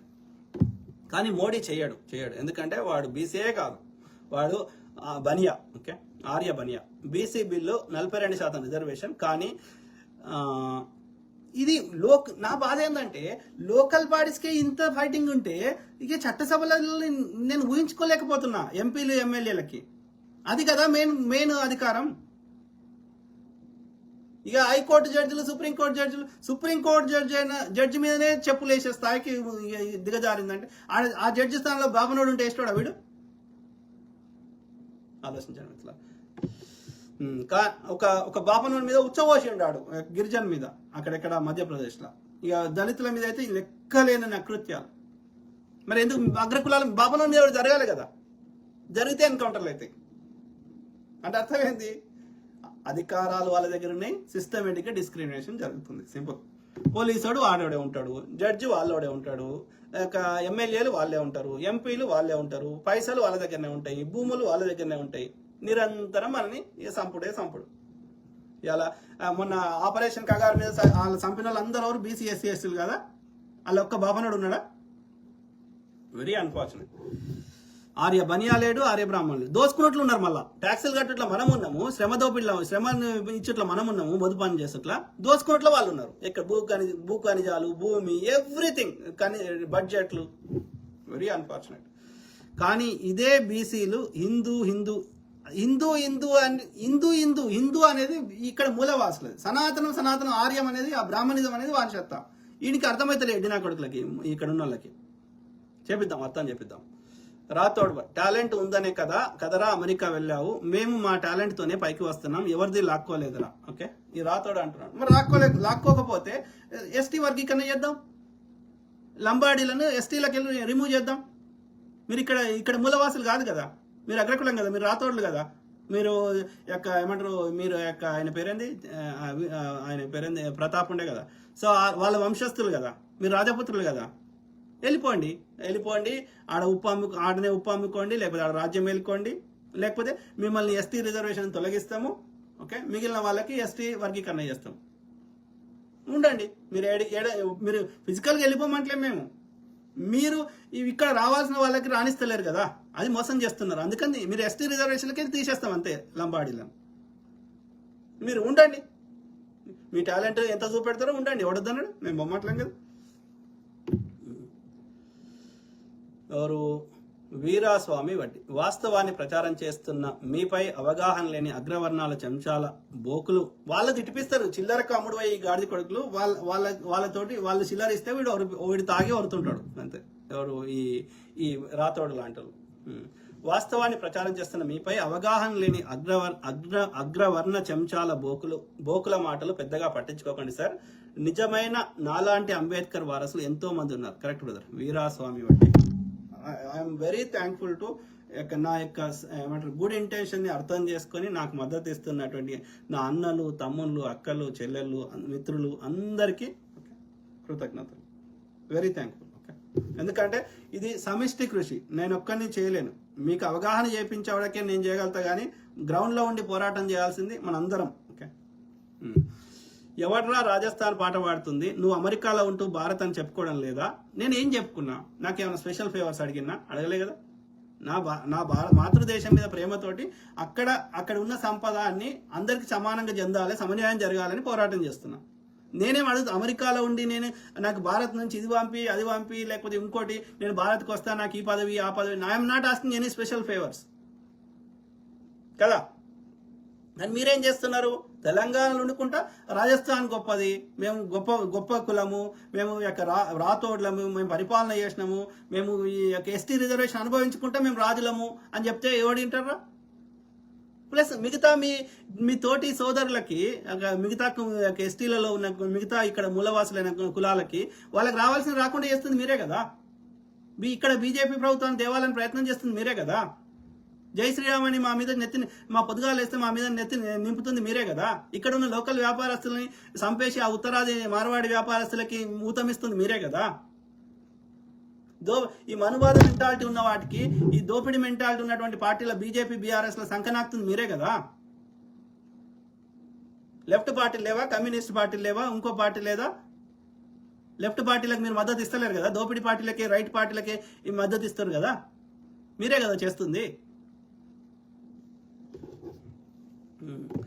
సో 14వ శతాబ్దం నుంచి మా జాతి ఇక్కడే బతుకుతుంది. మా జీన్స్ ఎక్కడిది అంటే రాజస్థాన్ అంటే పాట పాడినట్టే. నువ్వే చెప్తున్నావు 14వ శతాబ్దం నుంచి ఉన్నామంటే. మరి నీ 14 కంటే ముందు ఇక్కడనే పుట్టి పెరిగిన వాళ్ళ సంగతి ఏంది? గోండుల సంగతి ఏంది? గోండువానా రాజ్యం ఉండే మధ్యప్రదేశ్, ఈ యొక్క మన యొక్క తెలంగాణ ఆసిఫాబాద్ పైకి పోతే. ఓకే, సో మరి వాళ్ళ పరిస్థితి ఏంది? కోయళ్ళు అయితే ఇక్కడ లోకల్ ఉన్నారు కదా అనాది నుంచి, వేల సంవత్సరాల నుంచి. సమ్మక్క సారలమ్మ అంటే ఎవరు? ఈ కోయళ్ళే కదా. సో ఎప్పుడు వాళ్ళు ప్రతాపరుద్రుడి కాలం అంటే 12వ శతాబ్దం. అంటే 12వ శతాబ్దం అంటే కాకతీయుల కాలంలో చివరి రాజు. అంటే వాళ్ళు ఎప్పటి నుంచి ఉన్నట్లు లెక్క? వేల సంవత్సరాల నుంచి ఇక్కడనే ఉన్నట్లు లెక్క కదా. కాకతీయుల కంటే ముందు చాళుక్యుల కంటే ముందు రాష్ట్రకూటుల కంటే ముందు బాదామి చాళుక్యులు, అంతకంటే ముందు ఇంకా ముందు విష్ణుకుండిన్లు, ఇక్ష్వాకులు, అంతకుముందు పోతే శాతవాహనులు. అంటే అనాది నుంచి వేల సంవత్సరాల నుంచి ఉన్నారు కదా వాళ్ళు, మౌర్యులు. మరి నువ్వే చెప్తున్నావు, ఇప్పుడు నువ్వు చెప్పిందే చెప్తున్నావు 14వ శతాబ్దం అని. మరి నీకంటే ముందు ఉన్న సంగతి ఏంది? మార్క్ గురుసింగ. విచిత్రం ఏమిటంటే బ్రిటిష్ వాళ్ళు గ్రామ నౌకర్లకి డబ్బు రూపంలో ఇవ్వడం మొదలు పెట్టాక ఈ ఇనాములో ఎక్కువ భాగం కారణాల కింద భూస్వాముల కింద సొంత ఆస్తిగా మిగిలిపోయాయి. భూమి మీద జరిగిన విచిత్ర నాటకం అదే బ్రదర్. ఎవరైనా రాజులైనా ఎవరైనా ఆ భూములను పేదోళ్ళకు పంచిపెట్టమంటే ఈ భూమిని కొలుసుడు, ఈ యొక్క భూ రికార్డులు మెయింటైన్ చేసేటువంటి ఈ కరణాలు, మున్సబులు, యొక్క పటేళ్లు, పట్వారీలు వీళ్ళందరూ ఏం చేశారంటే ఆ పేదవాళ్ళకు పంచిపెట్టమన్న భూమిని వాళ్ళని పేద సామాన్యులని, బీసీ ఎస్సీ ఎస్టీలని అక్కడ ఏమంటారు లేబర్గా వెట్టి చాకరీ చేయించుకుంటూ ఆ భూములన్నీ వీళ్ళ పేరు మీద రాసుకున్నారు. ఓకే, అక్కడ ఆ పాలకులకి ఆ గ్రామీణ ప్రాంతాల్లో పట్టు లేదు. సో వీళ్ళు ఎందుకంటే వీళ్ళ అవసరం ఎందుకు వచ్చింది వాళ్ళకంటే ఈ రైతులని యుద్ధ సమయంలో వాళ్ళని ఆర్మీకి వాడుకోవడానికి వీళ్ళు మధ్యవర్తులుగా ఉండేవారు. ఈ గ్రామాల్లో ఉన్నటువంటి రైతులని యుద్ధ సమయంలో యుద్ధానికి కోసం పంపించేవాళ్ళు వీళ్ళు. అందుకని వాళ్ళు యుద్ధంలో సాయం చేసినందుకు ఈ భూముల మీద వచ్చే ట్యాక్స్ని మీరు మాకు వసూలు చేసి ఇవ్వండి, అందులో కొంత మీరు తీసుకోండి, కొంత మాకు ఇవ్వండి అని చెప్పి ఈ రాజులు చెప్పేవాళ్ళు. నేను అనేది బ్రిటిష్ కంటే ముందు చెప్తున్నా. సో ఆ విధంగా ఉంటే ఏం చేశారంటే వీళ్ళ కుట్ర ప్రకారం ఆ భూములని వీళ్ళే సొంతంగా చేసేసుకున్నారు. ఈ ట్యాక్స్ వసూలు చేసేటోళ్ళు కానీ లేకపోతే అప్పుడు ట్యాక్స్ ఏముండేది? భూమే ఉండేది, భూమి మీద వచ్చే ఆదాయమే. ఓకే, సో ఈ భూమి మీద వచ్చే ట్యాక్స్ ఈ ట్యాక్స్ వసూలు చేసేటోళ్ళు పట్టారంటే అదే. లేదు అంటే ఈ భూ రికార్డులు మెయింటైన్, ఇప్పటిలెక్క లేదు కదా, అన్ని కాగితం మీద రాసేటోళ్ళు కదా. సో ఈ భూ రికార్డులు మెయింటైన్ చేసేటోళ్ళు వీళ్ళిద్దరు కలిసి ఈ భూమిని వాళ్ళే మింగేసారు. అప్పుడు అక్కడున్న రాజులు ఏం చేయలేరు, వీళ్ళ సహాయం లేకపోతే రాజు గెలవలేడు. కాబట్టి ఎప్పుడైనా శత్రు దేశం ఎప్పుడైనా దండయాత్ర చేయొచ్చు. కాబట్టి వీళ్ళు చెప్పినట్టు ఈనాల్సి వచ్చేది. వీడు రాసుకున్నా ఆయన ఏమనేటోడు కాదు, ఎందుకంటే నాకు ట్యాక్స్ వసూలు చేసి కట్టిస్తుండే కదా అని. ఇక్కడ నష్టపోయింది ఎవరు? ఆ శ్రమ దోపిడీ చేసి వెట్టి చాకరీ చేసి ఆ శూద్రులు. వాళ్ళు కష్టపడి వాళ్ళు వెట్టి చాకరీ చేసుకొని నష్టపోయారు. ఆ సుఖాలు అనుభవించింది అక్కడ ఉన్న భూస్వాములు, అట్లనే ఈ యొక్క రాజు కానీ రాజకుటుంబాలు కానీ. సో అట్లా జరిగింది. కానీ రాజులు ఇనీషియల్గా చేయలే, అట్లా అందరికి వంచిపెట్టమని చెప్పారు. కానీ రాజు నిస్సహాయ స్థితి, రాజు ఏమి చేయలేని పరిస్థితి. అబ్యూజ్ చేసింది ఎవరు? భూస్వాములు నథింగ్ బట్ ఇప్పుడున్న అగ్రకుల. సింపుల్. Correct brother, correct. మోసం రాథోడ్ బాయ్ లంబాడీల్లో 4 వంశాలు ఉన్నాయి, అవి తెలుసుకో ముందు. జాదవ్, రాథోడ్, చౌహాన్, పవార్, వీళ్ళందరూ ఇట్లా ముఖ్యంగా ఈ చౌహాన్ రాథోడ్లు అయితే గొప్ప చెప్పుకుంటారు. పవార్ అండ్ జాదవ్లు అంత చెప్పుకోరు, కానీ ఈ రాథోడ్ అండ్ చౌహాన్లు అయితే మేము రాజపుత్రులము, మేము ఇది అదని ఎక్కువ చెప్పుకుంటారు. సో రాథోడ్ గోండు కోయ వాళ్ళు 17వ శతాబ్దం నుంచి ఉన్నారు. అంటే ఎక్కడి నుంచి వచ్చి గోండ్వానా రాజ్యం ఉండే. ఇప్పుడు మధ్యప్రదేశ్ ప్రాంతం అంటే మన యొక్క ఈ ఆసిఫాబాద్ పైకి పోతే అది గోండ్వానా రాజ్యం. కాబట్టి గోండులు ఎప్పటి నుంచో ఉన్నారు, కోయలు కూడా ఎప్పటి నుంచో ఉన్నారు. 17వ శతాబ్దం అంటావు, మరి చెప్పు మరి ఎక్కడి నుంచి వచ్చారు చెప్పు కోయలు. సో గోండ్వానా రాజ్యం ఎక్కడ ఉందో తెలుసా? ఎక్కడ ఉండే? మధ్యప్రదేశ్లో ఉండే. మధ్యప్రదేశ్ కూడా మన యొక్క నిజాం కిందనే ఉండే. బేరార్ ప్రాంతము ఇదంతా ఉండే. 56 దాకా కూడా ఇప్పుడు 5 మొత్తం 16 జిల్లాలు ఉండే హైదరాబాద్లో. ఓకే, సో అందులో ఇప్పుడు 8 మాత్రమే, 8ని 23 చేసినారు, అది వేరే ముచ్చట. కానీ 8 మాత్రమే తెలంగాణలో ఉన్నాయి. మిగిలిన 8 5 జిల్లాలు మహారాష్ట్రలో, 3 జిల్లాలు ఏమంటారు ఈ యొక్క కర్ణాటకలో ఉన్నాయి. అంతకుముందు బేరారు అనేది హైదరాబాద్ కింద లేకుండే, కానీ సపరేట్ రాజ్యంగా ఉండే. ఆ బ్రిటిష్ వాడికి సైన్య సహకారం కింద మన సొంత ఆర్మీ లేకుండా వాడు సైన్యంకి హెల్ప్ చేసిండు యుద్ధాల సమయంలో అని చెప్పి వాడికి బ్రిటిష్ వాడికి ఇచ్చేసిండు. ఇది సైన్యంకి ఫీజు కట్టాల్సి ఉంటుంది కదా, ఆ ఫీజు కింద ఈ బేరారుని ఇచ్చేసిండు. ఆ బేరారుని బ్రిటిష్ వాడు ఏం చేసిండంటే సెంట్రల్ ప్రావిన్స్ కింద, అంటే ఇప్పుడు మధ్యప్రదేశ్ ప్రాంతంలో కలిపేసిండు. అర్థమైందా? సో అదొక పెద్ద కుట్ర చేసిండాడు బ్రిటిష్ వాడు. నీ సొంత ఆర్మీ ఉండొద్దనే కండిషన్ పెట్టి ఈ ఆర్మీని మనకి సహాయం చేసి మొత్తం భూమి లాక్కున్నాడు వాడు అన్ని రాజ్యాల నుంచి. అదొక పెద్ద కుట్ర. ఓకే, సో అట్లా కానీ విధి లేని పరిస్థితి, వాడిని ఎదిరించే శక్తి లేక ఈ ఈ భూములు ఇచ్చుకుంటా వానికి అట్లా వాడు భూమిని గుంజేసుకున్నాడు అన్నట్టు, పిచ్చి పిచ్చి చట్టాలు తెచ్చి. అట్లనే చేద్దామని ఈ లార్డ్ డల్ హౌస్ అనేటోడు, ఆ యొక్క east India company governor general గాడు అయినటువంటి వాడు ఇది ఒక చట్టం తెచ్చిండు. ఎవరికైతే సొంత పిల్లలు ఉండరో ఓకే వాళ్ళు పరిపాలన చేయడానికి అర్హత ఉండదు, మేము వాళ్ళ భూమి గుంజుకుంటామని. సో అప్పుడు ఈ 1857 సిపాయిల తిరుగుబాటు వచ్చింది. ఆ తర్వాత ఇది అర్థమైపోయి బ్రిటిష్ రాణి ఏం చేసిందంటే ఆ ఈస్ట్ ఇండియా కంపెనీ రద్దు చేసి ఆమెనే డైరెక్ట్గా తన యొక్క బ్రిటిష్ రాజ్యంలో కలుపుకుంది 57 సిపాయిల తిరుగుబాటు తర్వాత. అప్పుడు కొత్త చట్టం ఇండియా యాక్ట్ తెచ్చి ఆ విధంగా ఇక నుంచి మేము మీ భూమి తీసుకోము, మీరే పరిపాలించుకోండి, కానీ కొన్ని కండిషన్స్ ఉన్నాయి, మీరు సొంతంగా మీ ఆర్మీ ఉండొద్దు, ఎవరు ఆయుధాలు పట్టుకోవద్దు అని చెప్పి ఇండియన్ పోలీస్ ఫోర్సు ఇట్లా అనేకం వచ్చినాయి. అంటే ఇండైరెక్ట్గా పరిపాలించారు, డైరెక్ట్ కాకుండా. సో గోండ్వానా రాజ్యం అనేది మధ్యప్రదేశ్లో ఉండే, సెంట్రల్ ప్రావిన్స్లో ఉండే. అది బేరారు ఈ ప్రాంతంలో ఉండే. దాన్ని ఒకనకప్పుడు ఈ మన యొక్క హైదరాబాద్ గోల్కొండ కుతుబ్ షాహీలు కానీ అసఫ్ జాహీలు కానీ నిజాములు కానీ పరిపాలించారు. సో మాలకరుణ్ ఈ రాథోడ్ రాజులకు రిజర్వేషన్ ఎందుకు, ఈ రాథోడ్ రాజులకు రిజర్వేషన్ ఎందుకు తీసేయాలి ఎస్టీ రిజర్వేషన్ నుండి? కరెక్ట్ బ్రదర్, ఎస్టీలకు వెళ్ళి ఈ లంబాడీలను తొలగించాలి. ఓకే, మిగతా ఎస్టీలకి చాలా లాభం చేకూరుతుంది. ఎందుకంటే వీళ్ళతో పోలిస్తే వాళ్ళు అన్నిట్లలో చాలా వెనకబడి ఉన్నారు. కోయోళ్ళు కానీ గోండులు కానీ అందరికంటే వరస్ట్ చెంచులు. సో వాళ్ళకి ఎస్టీలకు రావాల్సిన ఫలితాలు వాళ్ళకి రావాలంటే ఎస్టీ జాబితా నుంచి ఈ యొక్క అగ్రకులంగా ఉన్నటువంటి ఈ లంబాడీలను తొలగిస్తే సమన్యాయం దొరుకుతుంది. సింపుల్. అట్లనే బీసీల నుంచి 300 కాపులను తొలగిస్తే బీసీలకు కూడా చాలా న్యాయం జరుగుతుంది. సునీల్ రిషి అన్నగారు, ఒక్క సుప్రీంకోర్టు జడ్జికే భద్రత లేదే, ఇంకా ఎవరికి ఉంటుందా చెప్పే ఇండియాలో సామాన్య ప్రజలకు నిజమైన న్యాయం దొరకదు. అదే బ్రదర్, సుప్రీంకోర్టు న్యాయమూర్తి 1, 2 మరి చట్టం ఏముందో నాకు తెలియదు.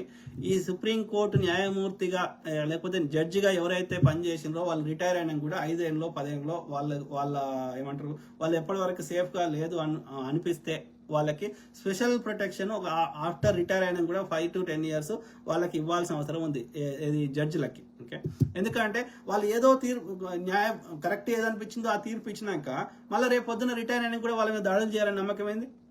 సో అదొకటి చేయాల్సిన అవసరం ఉంది. రెండోది, ఇప్పుడు ఆయన మీద ఇట్లా తీర్పిస్తే ఆయన మీద ఇట్లా చెప్పిసిరేస్తే వీడిని ఒక 10 ఏళ్ళలో 20 ఏళ్ళలో జైలు శిక్ష పంపిమని శిక్ష చేసేది ఉండే ఐడియల్గా. ఆయనకు అధికారం ఉంది, మరి ఆయన ఎందుకు వాడుకుంటలేడు అనేది నా క్వశ్చన్ మార్క్. ఎవరు యొక్క గవాయి గారు. ఓకే, ఉన్నదిగా అది అంగీకరించాల్సిన విషయం. మనకి మనువాద మైండ్ సెట్ ఉన్నది. మనకే బీసీ శూద్రులకేమో మనువాద మైండ్ సెట్, ఇది బానిసత్వ మైండ్ సెట్ ఉంది. ఈ సోకాల్డ్ అగ్రకులం ముఖ్యంగా బ్రాహ్మణులకి మనువాద మైండ్ సెట్ ఉంది. మన మీద చెప్పేసి రేయడం మనకి పెద్ద అసలు 1% కూడా వానికి తప్పు అనిపిస్తలేదు. వాడు ఇంకా సమర్థించుకుంటున్నాడు. అదే ఇంకో బ్రాహ్మణ్ మీద ఏమని, ఒకవేళ బై మిస్టేక్ దళితుడో ఒక బీసీఓ ఒక ఎస్సీఓ ఎస్టీఓ ఒక బ్రాహ్మణ్ మీద విసిరేసిన అనుకో, ఎన్కౌంటర్లే, యుద్ధాలే.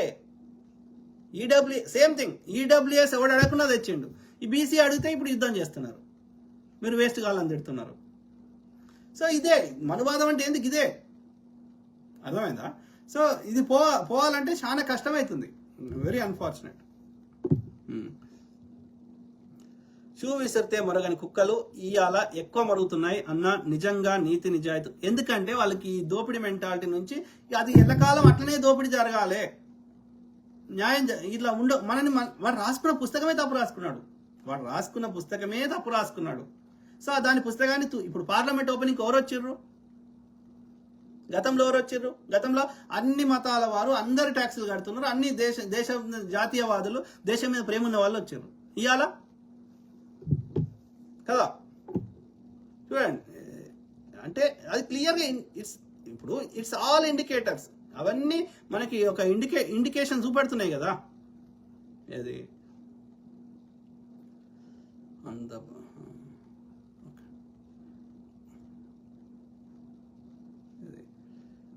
ఇప్పుడు చూడండి, గతంలో ఎట్లుండే ఇవాళ ఎట్లుండే చూడండి. గతంలో అన్ని కులాల వారు, అన్ని మతాల వారు, ఇంక్లూడింగ్ అంబేద్కర్ గారు, పటేల్ గారు, నెహ్రూ గారు, అట్లా అందరు పార్లమెంట్ ఓపెనింగ్కి వచ్చిన వాళ్ళు. ఇవాళ చూడండి ఒక్క బీసీ ఎస్సీ ఎస్టీలు చూపెట్టాలా. మోడీ ఆర్యబనియా, నిర్మలా సీతారామన్ బ్రాహ్మణ్, తమిళ్ బ్రాహ్మణ్, వీడు కిషన్ రెడ్డి, ఇక మిగతా వాళ్ళందరూ బ్రాహ్మిన్స్, ఆర్య బ్రాహ్మిన్స్. ఇలా చూడండి, ఒక సిక్కులు ఆయన ఉన్నాడు, ఒక దళితుడు ఉన్నాడు, బాబు జగ్జీవన్ రామ్ దళితుడు, అంబేద్కర్ గారు దళితుడు, ఒక సిక్కులు ఆయన పేరు మర్చిపోయినా, పటేలు, అన్ని కులాల వాళ్ళు ఉన్నారు. సో దిస్ ఈజ్ వాట్, ఇది మార్పు. అప్పటికి ఇప్పటికి మార్పు ఏంటంటే ఈ చెత్త. ఎందుకు ఇలా బీసీ ఎస్సీ ఎస్టీ ఎందుకు విలువలే, ముస్లిమ్స్ ఎందుకు విలువలే, క్రిస్టియన్స్ ఎందుకు విలువలే, ఈ కింద ఎందుకు విలువలే మన పార్లమెంట్ ఓపెనింగ్? ఓన్లీ వీళ్ళకేం పని, వాళ్ళు కాషాయం వేసుకున్నారంటేనే ఈ డే టు డే లైఫ్ నుంచి వాళ్ళు వెళ్ళిపోయిన వాళ్ళు, సర్వసంగ పరిత్యాగులు. ఈ డే టు డే లైఫ్ తోటి నాకు సంబంధం లేని వాళ్ళు ఎందుకు వచ్చారు పార్లమెంట్ ఓపెనింగ్కి? ట్యాక్స్ పేయర్స్ రావాలి కదా, వీళ్ళు ట్యాక్స్ కూడా కట్టారు కదా. That is what is happening. Brahminism నడుస్తున్నది. వీడి చట్టాలు చేస్తున్నాడు మనకి. ఈడ ఎందుకు పనికిరాని, ఈ సమాజానికి దూరంగా ఉండాల్సిన వాళ్ళు, ఓకే, వాళ్ళు రాసుకున్న శాస్త్రాల ప్రకారమే ఉండాల్సిన వాళ్ళు ఇవాళ వాళ్ళు మనకి శాసనాలు రాస్తున్నారు. సో మొన్న 400 సీట్లు వచ్చుంటే వీళ్ళు ఎత్తేపించేటోళ్ళు యొక్క రాజ్యాంగాన్ని. అర్థమైందా? సో ఇది పెద్ద కుట్ర నడుస్తున్నది. మేల్కోవాలి, పోరాటం చేయాలి. ఏమంటుండు సునీల్ రిషి అన్నగారు, కరెక్ట్ బ్రదర్. సో పోరాడదాం బ్రదర్. దీనికి మార్గం ఏంది సునీల్ రిషి బ్రదర్? మనకు సమన్యాయం దొరకాలంటే ఈ ఉన్న చట్టాల్లో వ్యవస్థలో దొరకదు. ఎందుకంటే అన్నిట్లలో అగ్రకులం వాళ్ళు, ఈ మనువాదులే ఉన్నారు కాబట్టి మనం రోడ్డు మీదకి వచ్చి కొట్లాడమే మనకు న్యాయం దొరికేదాకా కొట్లాడాలి అంతే. That is the only way మనకున్న చివరి ఆప్షన్. ఓకే, రాతోడు భాయ్ అంటుండు, వాళ్ళది మేము లాక్కోవడం లేదు, కష్టపడుతున్నాం, ఉద్యోగాలు కొడుతున్నాం, అప్పనంగా దోచుకోవడం. కరెక్ట్, నువ్వు చెప్పింది కరెక్ట్ అయితే ఒకటే బ్రదర్, నువ్వు చెప్పిందే కరెక్ట్ అని నమ్ముదాం రాతోడు బ్రదర్. ఓకే, మేమేమంటున్నామంటే లంబాడీలను ఎస్టీల రిజర్వేషన్లకి వెళ్ళి తొలగిద్దాం అంతే. ఇక నువ్వు కష్టపడతావా ఏం చేస్తావో మాకు అనవసరం, మేము అప్పుడు నీ గురించి మాట్లాడాల్సిన అవసరం మాకు లేదు. సింపుల్. ఇది మాలకరం, ఈ లంబాడీలకి రిజర్వేషన్ వచ్చింది డాక్టర్ బిఆర్ అంబేద్కర్ వల్ల అన్న, కానీ వాళ్ళకి అంబేద్కర్ అంటే నచ్చదు. అదే బ్రదర్, ఇక్కడ ఉంటున్నారు, అక్కడ పాట పాడుతున్నారు. వీళ్ళకి ఈ మత పిచ్చి మనువాదం ఉన్నది. ఓకే, ఈ లంబాడీలకి. ఓకే, వాళ్ళు ఇక్కడ ఈ ప్రాంతంగా ఫీల్ గారు, అక్కడ ఏమున్నారో ఏం లేదో మనకు తెలియదు. వాళ్ళు చెప్పుకుంటున్న ప్రకారం మేము రాజపుత్రులం అని చెప్పుకుంటారు. సో ఏది ఏమైనా వాడు ఈ ఎస్టీ రిజర్వేషన్ అనుభవించుకుంటా వాడు అగ్రకులం అనే ఫీల్ అవుతున్నాడు. అన్నప్పుడు నువ్వు ఎస్టీ రిజర్వేషన్ ఎందుకు అనుభవిస్తున్నావు? అగ్రకులం లెక్క ఉండు, నీతోటి కూడా మేము కొట్లాడతాం అనునిత్యం. అర్థమైందా? ఉత్తరాది కల్చర్ని, ఉత్తరాది ఆధిపత్యాన్ని, ఉత్తరాది దోపిడిని మా మీద రుద్దుతా అంటే నేను తీసుకోం. సింపుల్. ఓకే, వాళ్ళు ట్యాక్సీలు కట్టారు. గంత పెద్ద గోకుల్ చాటోడు వాడు క్యాష్ ట్రాన్స్ఫర్ మొత్తం క్యాషే. కూరగాయలు అమ్ముకునే అవ్వ రోడ్డు మీద బండి అమ్ముకునే 4 రూపాయలు రాని అవ్వ కూడా కార్డు పెడుతుంది, స్కాన్ చేసేది పెడుతుంది. కానీ గంత పెద్ద గూగుల్ చాటోడు అనాది నుంచి నేటి వరకు క్యాషే తీసుకుంటాడు.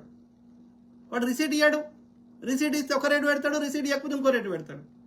అంటే అర్థమైంది, is cheating the system. Cash తీసుకుంటాడు, ఎందుకు తీసుకుంటాడు? ట్యాక్స్ కట్టడాడు. He's evading the tax. మరి ట్యాక్స్ కట్టకపోతే ప్రభుత్వాలు పథకాలు ఎట్లా చేస్తాయి, ప్రభుత్వాలు అభివృద్ధి ఎట్లా చేస్తాయి? దొంగలాళ్ళు దొంగ వ్యాపారం చేస్తున్నారు వాళ్ళు. రేవంత్ రెడ్డికి అరే ఒక చట్టం తేరా అయ్యా, ఇట్లా దొంగతనం ఇట్లా ఈ కథలు వేయటోళ్ళని దో నంబర్ మాల్ అమ్మేటోని ఆ తయారు చేసే మ్యానుఫ్యాక్చర్ వీళ్ళోడే ఉంటాడు. వాడికి ఆ సెకండ్ గ్రేడ్ ప్రోడక్ట్ వానికే అమ్ముతాడు, మనకు అమ్మడు. రకరకాలుగా మోసం చేస్తే ఆ రేటుని మనం మెయింటైన్ చేయలేక ఇక్కడ ఉన్నటువంటి వ్యాపారస్తులు బిజినెస్ చేయలేకపోతున్నారు. ఈ వీళ్ళు చేసే దొంగ వ్యాపారాల వల్ల ట్యాక్సీలు కట్టరు, ప్లస్ అక్కడ సిండికేట్గా పనిచేస్తున్నారు. సో కాబట్టి ఒక చట్టం తెచ్చి ఇక్కడ తెలంగాణ వ్యాపారులకి అనుకూలంగా సహాయం చేయి, వీళ్ళ అబ్యూస్ని ఆపురా అంటే రేవంత్ రెడ్డి మరి ఎందుకు? కాంగ్రెస్ పార్టీ ఓవరాల్ ఉన్నప్పటికీ రేవంత్ రెడ్డి కొన్ని విషయాల్లో ఇంకా అగ్రెసివ్గా చేయాల్సిన అవసరం ఉంది. సో అందుకే అంటున్నా, ఈ పార్టీలకు అతీతంగా ఏ పార్టీ ఉన్నా సరే గట్టిగా పోరాడదాం. ఓకే, అన్ని రిసోర్సెస్ అందరివి కాబట్టి అందరికీ చెందాలి. అవి అందరము యొక్క సమానంగా, ప్రకృతి మన అందరి సమానంగా చూస్తుంది. అందరి లోపల అదే ప్రాణం ఉంది, అందరూ అట్లే పుడతారు కాబట్టి అమ్మ యోనిలోకి వెళ్ళి. కాబట్టి అందరికీ చెందాల్సిన రిసోర్సెస్, పదవులు అన్నీ అందరికి చెందాలి. కాబట్టి ఈ దుర్మార్గుల వ్యతిరేకంగా నిరంతరం ప్రజల్ని ఎడ్యుకేట్ చేద్దాం, అట్లనే పోరాటం చేద్దాం గ్రౌండ్ లెవెల్లో. ఓకే, ఇంకొక 2 కామెంట్స్ ఉన్నాయి, చదువుదాం. రాథోడ్ బాయ్, నువ్వు మా భారతీయుడివే కాదు అమెరికా వాడివి, మా భారత్ గురించి మాట్లాడే అర్హత నీకు లేదు. ఎందుకు లేదు? నేను భారతీయ పౌరుణ్ణి, నేను భారతదేశంలో పుట్టినా, ఓకే, భారతదేశంలో చదువుకున్నా, నా అమ్మ నాయన భారతదేశంలో ఉంటారు, నా చెల్లెళ్ళు ఒక చెల్లె భారతదేశంలో ఉంటుంది, నా చుట్టాలు భారతదేశంలో ఉంటారు, నాకు భారతీయ పౌరసత్వం ఉంది. ఓకే, ఇంకా నేను భారతీయుని కాదనడానికి భారతీయ పౌరసత్వమే భారతం అని అర్థం. తప్పకుండా ఫ్యూచర్లో నేను భారత్కి వస్తా, పర్మనెంట్గా వస్తా. కాబట్టి నువ్వు భారతీయుడు కాదనే హక్కు నీకెక్కడిది? లేదు. Okay, simple. కాబట్టి బరాబర్ మాట్లాడతాం. దుర్మార్గుల వ్యతిరేకంగా, అన్యాయానికి వ్యతిరేకంగా. భారతీయుని కాకుండా మాట్లాడే అధికారం ఉంది.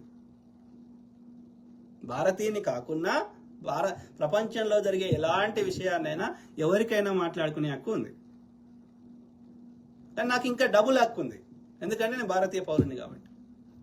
సో ఇప్పుడు మాట్లాడడం వేరు, అక్కడ నేనేమన్నా ఏమంటారు ఆ దేశ సంపదని ఎత్తుకొచ్చుకోవడం వేరు. లేకపోతే అక్కడ ఏమంటారు ఆ దేశానికి చెడు చేస్తే వేరు. కానీ ఒక మంచి చేయాలని, ఒక హ్యుమానిటీ కానీ, లేకపోతే యునైటెడ్ నేషన్స్కి అర్థమైంది, లేకపోతే ఇంటర్నేషనల్ కోర్టులకు అర్థమైంది, ఇంటర్నేషనల్ చట్టాలకు అర్థమైంది, మానవత్వానికి అర్థమైంది.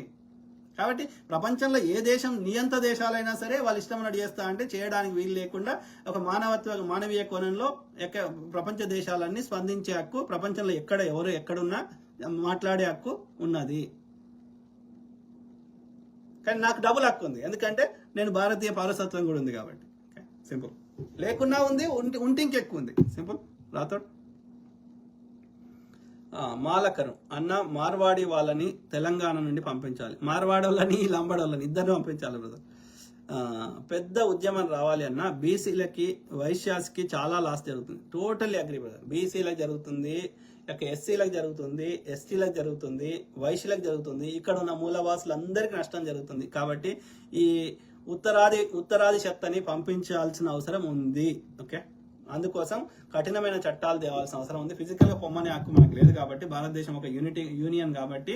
కానీ మనము ఇక్కడ వానికి ఆర్థిక మూలాలు దెబ్బ కొట్టి ఇక్కడ బతుకుదరువు లేకుండా చేస్తే వాడే వెళ్ళిపోతాడు. అందుకోసం చట్టం తేరా రేవంత్ రెడ్డి అంటే మరి ఎందుకు తెస్తలేడో అర్థమవుతలేదు. సునీల్ ఋషి అన్నగారు, ఈ లంబాడీలు ఆనాడు వచ్చి రోడ్ల మీద ధర్నాలు రాస్తారోకాలు, ఏనాడు రోడ్ల మీద వచ్చే ధర్నాలు రాస్తారోకాలు ఎక్కడా చేసిన లేదు బ్రదర్. లంబాడోళ్ళు కానీ, ఏమంటారు ఈ మార్వాడోళ్ళు కానీ, ఈ ఉత్తరాదోళ్ళు కానీ, ఎవడు తెలంగాణ ఉద్యమంలో ఎవడు చెప్పు వీళ్ళు పాల్గొన్నది? ఈ ఉద్యమం ఏ ఉద్యమంలో స్వతంత్ర ఉద్యమం నుంచి మొదలు పెడితే ఈనాటి వరకు లేనేలేదు. ఇంకా వేరే వాళ్ళు, రామ్జీ గోండు ఆయన పాల్గొన్నాడు, లంబాడీ ఆయన పాల్గొన్నాడు. నిజం, వీళ్ళు కూడా బ్రిటిష్ సంకనాకినోళ్ళే. Very unfortunate. ఆర్ఎస్ అంటే ఆర్య బనియాలు, ఆర్య బ్రాహ్మణులు, వీళ్ళ చెత్త అంతా ఉన్నది. వీళ్ళు కూడా ఆర్యలే. అర్థమైందా?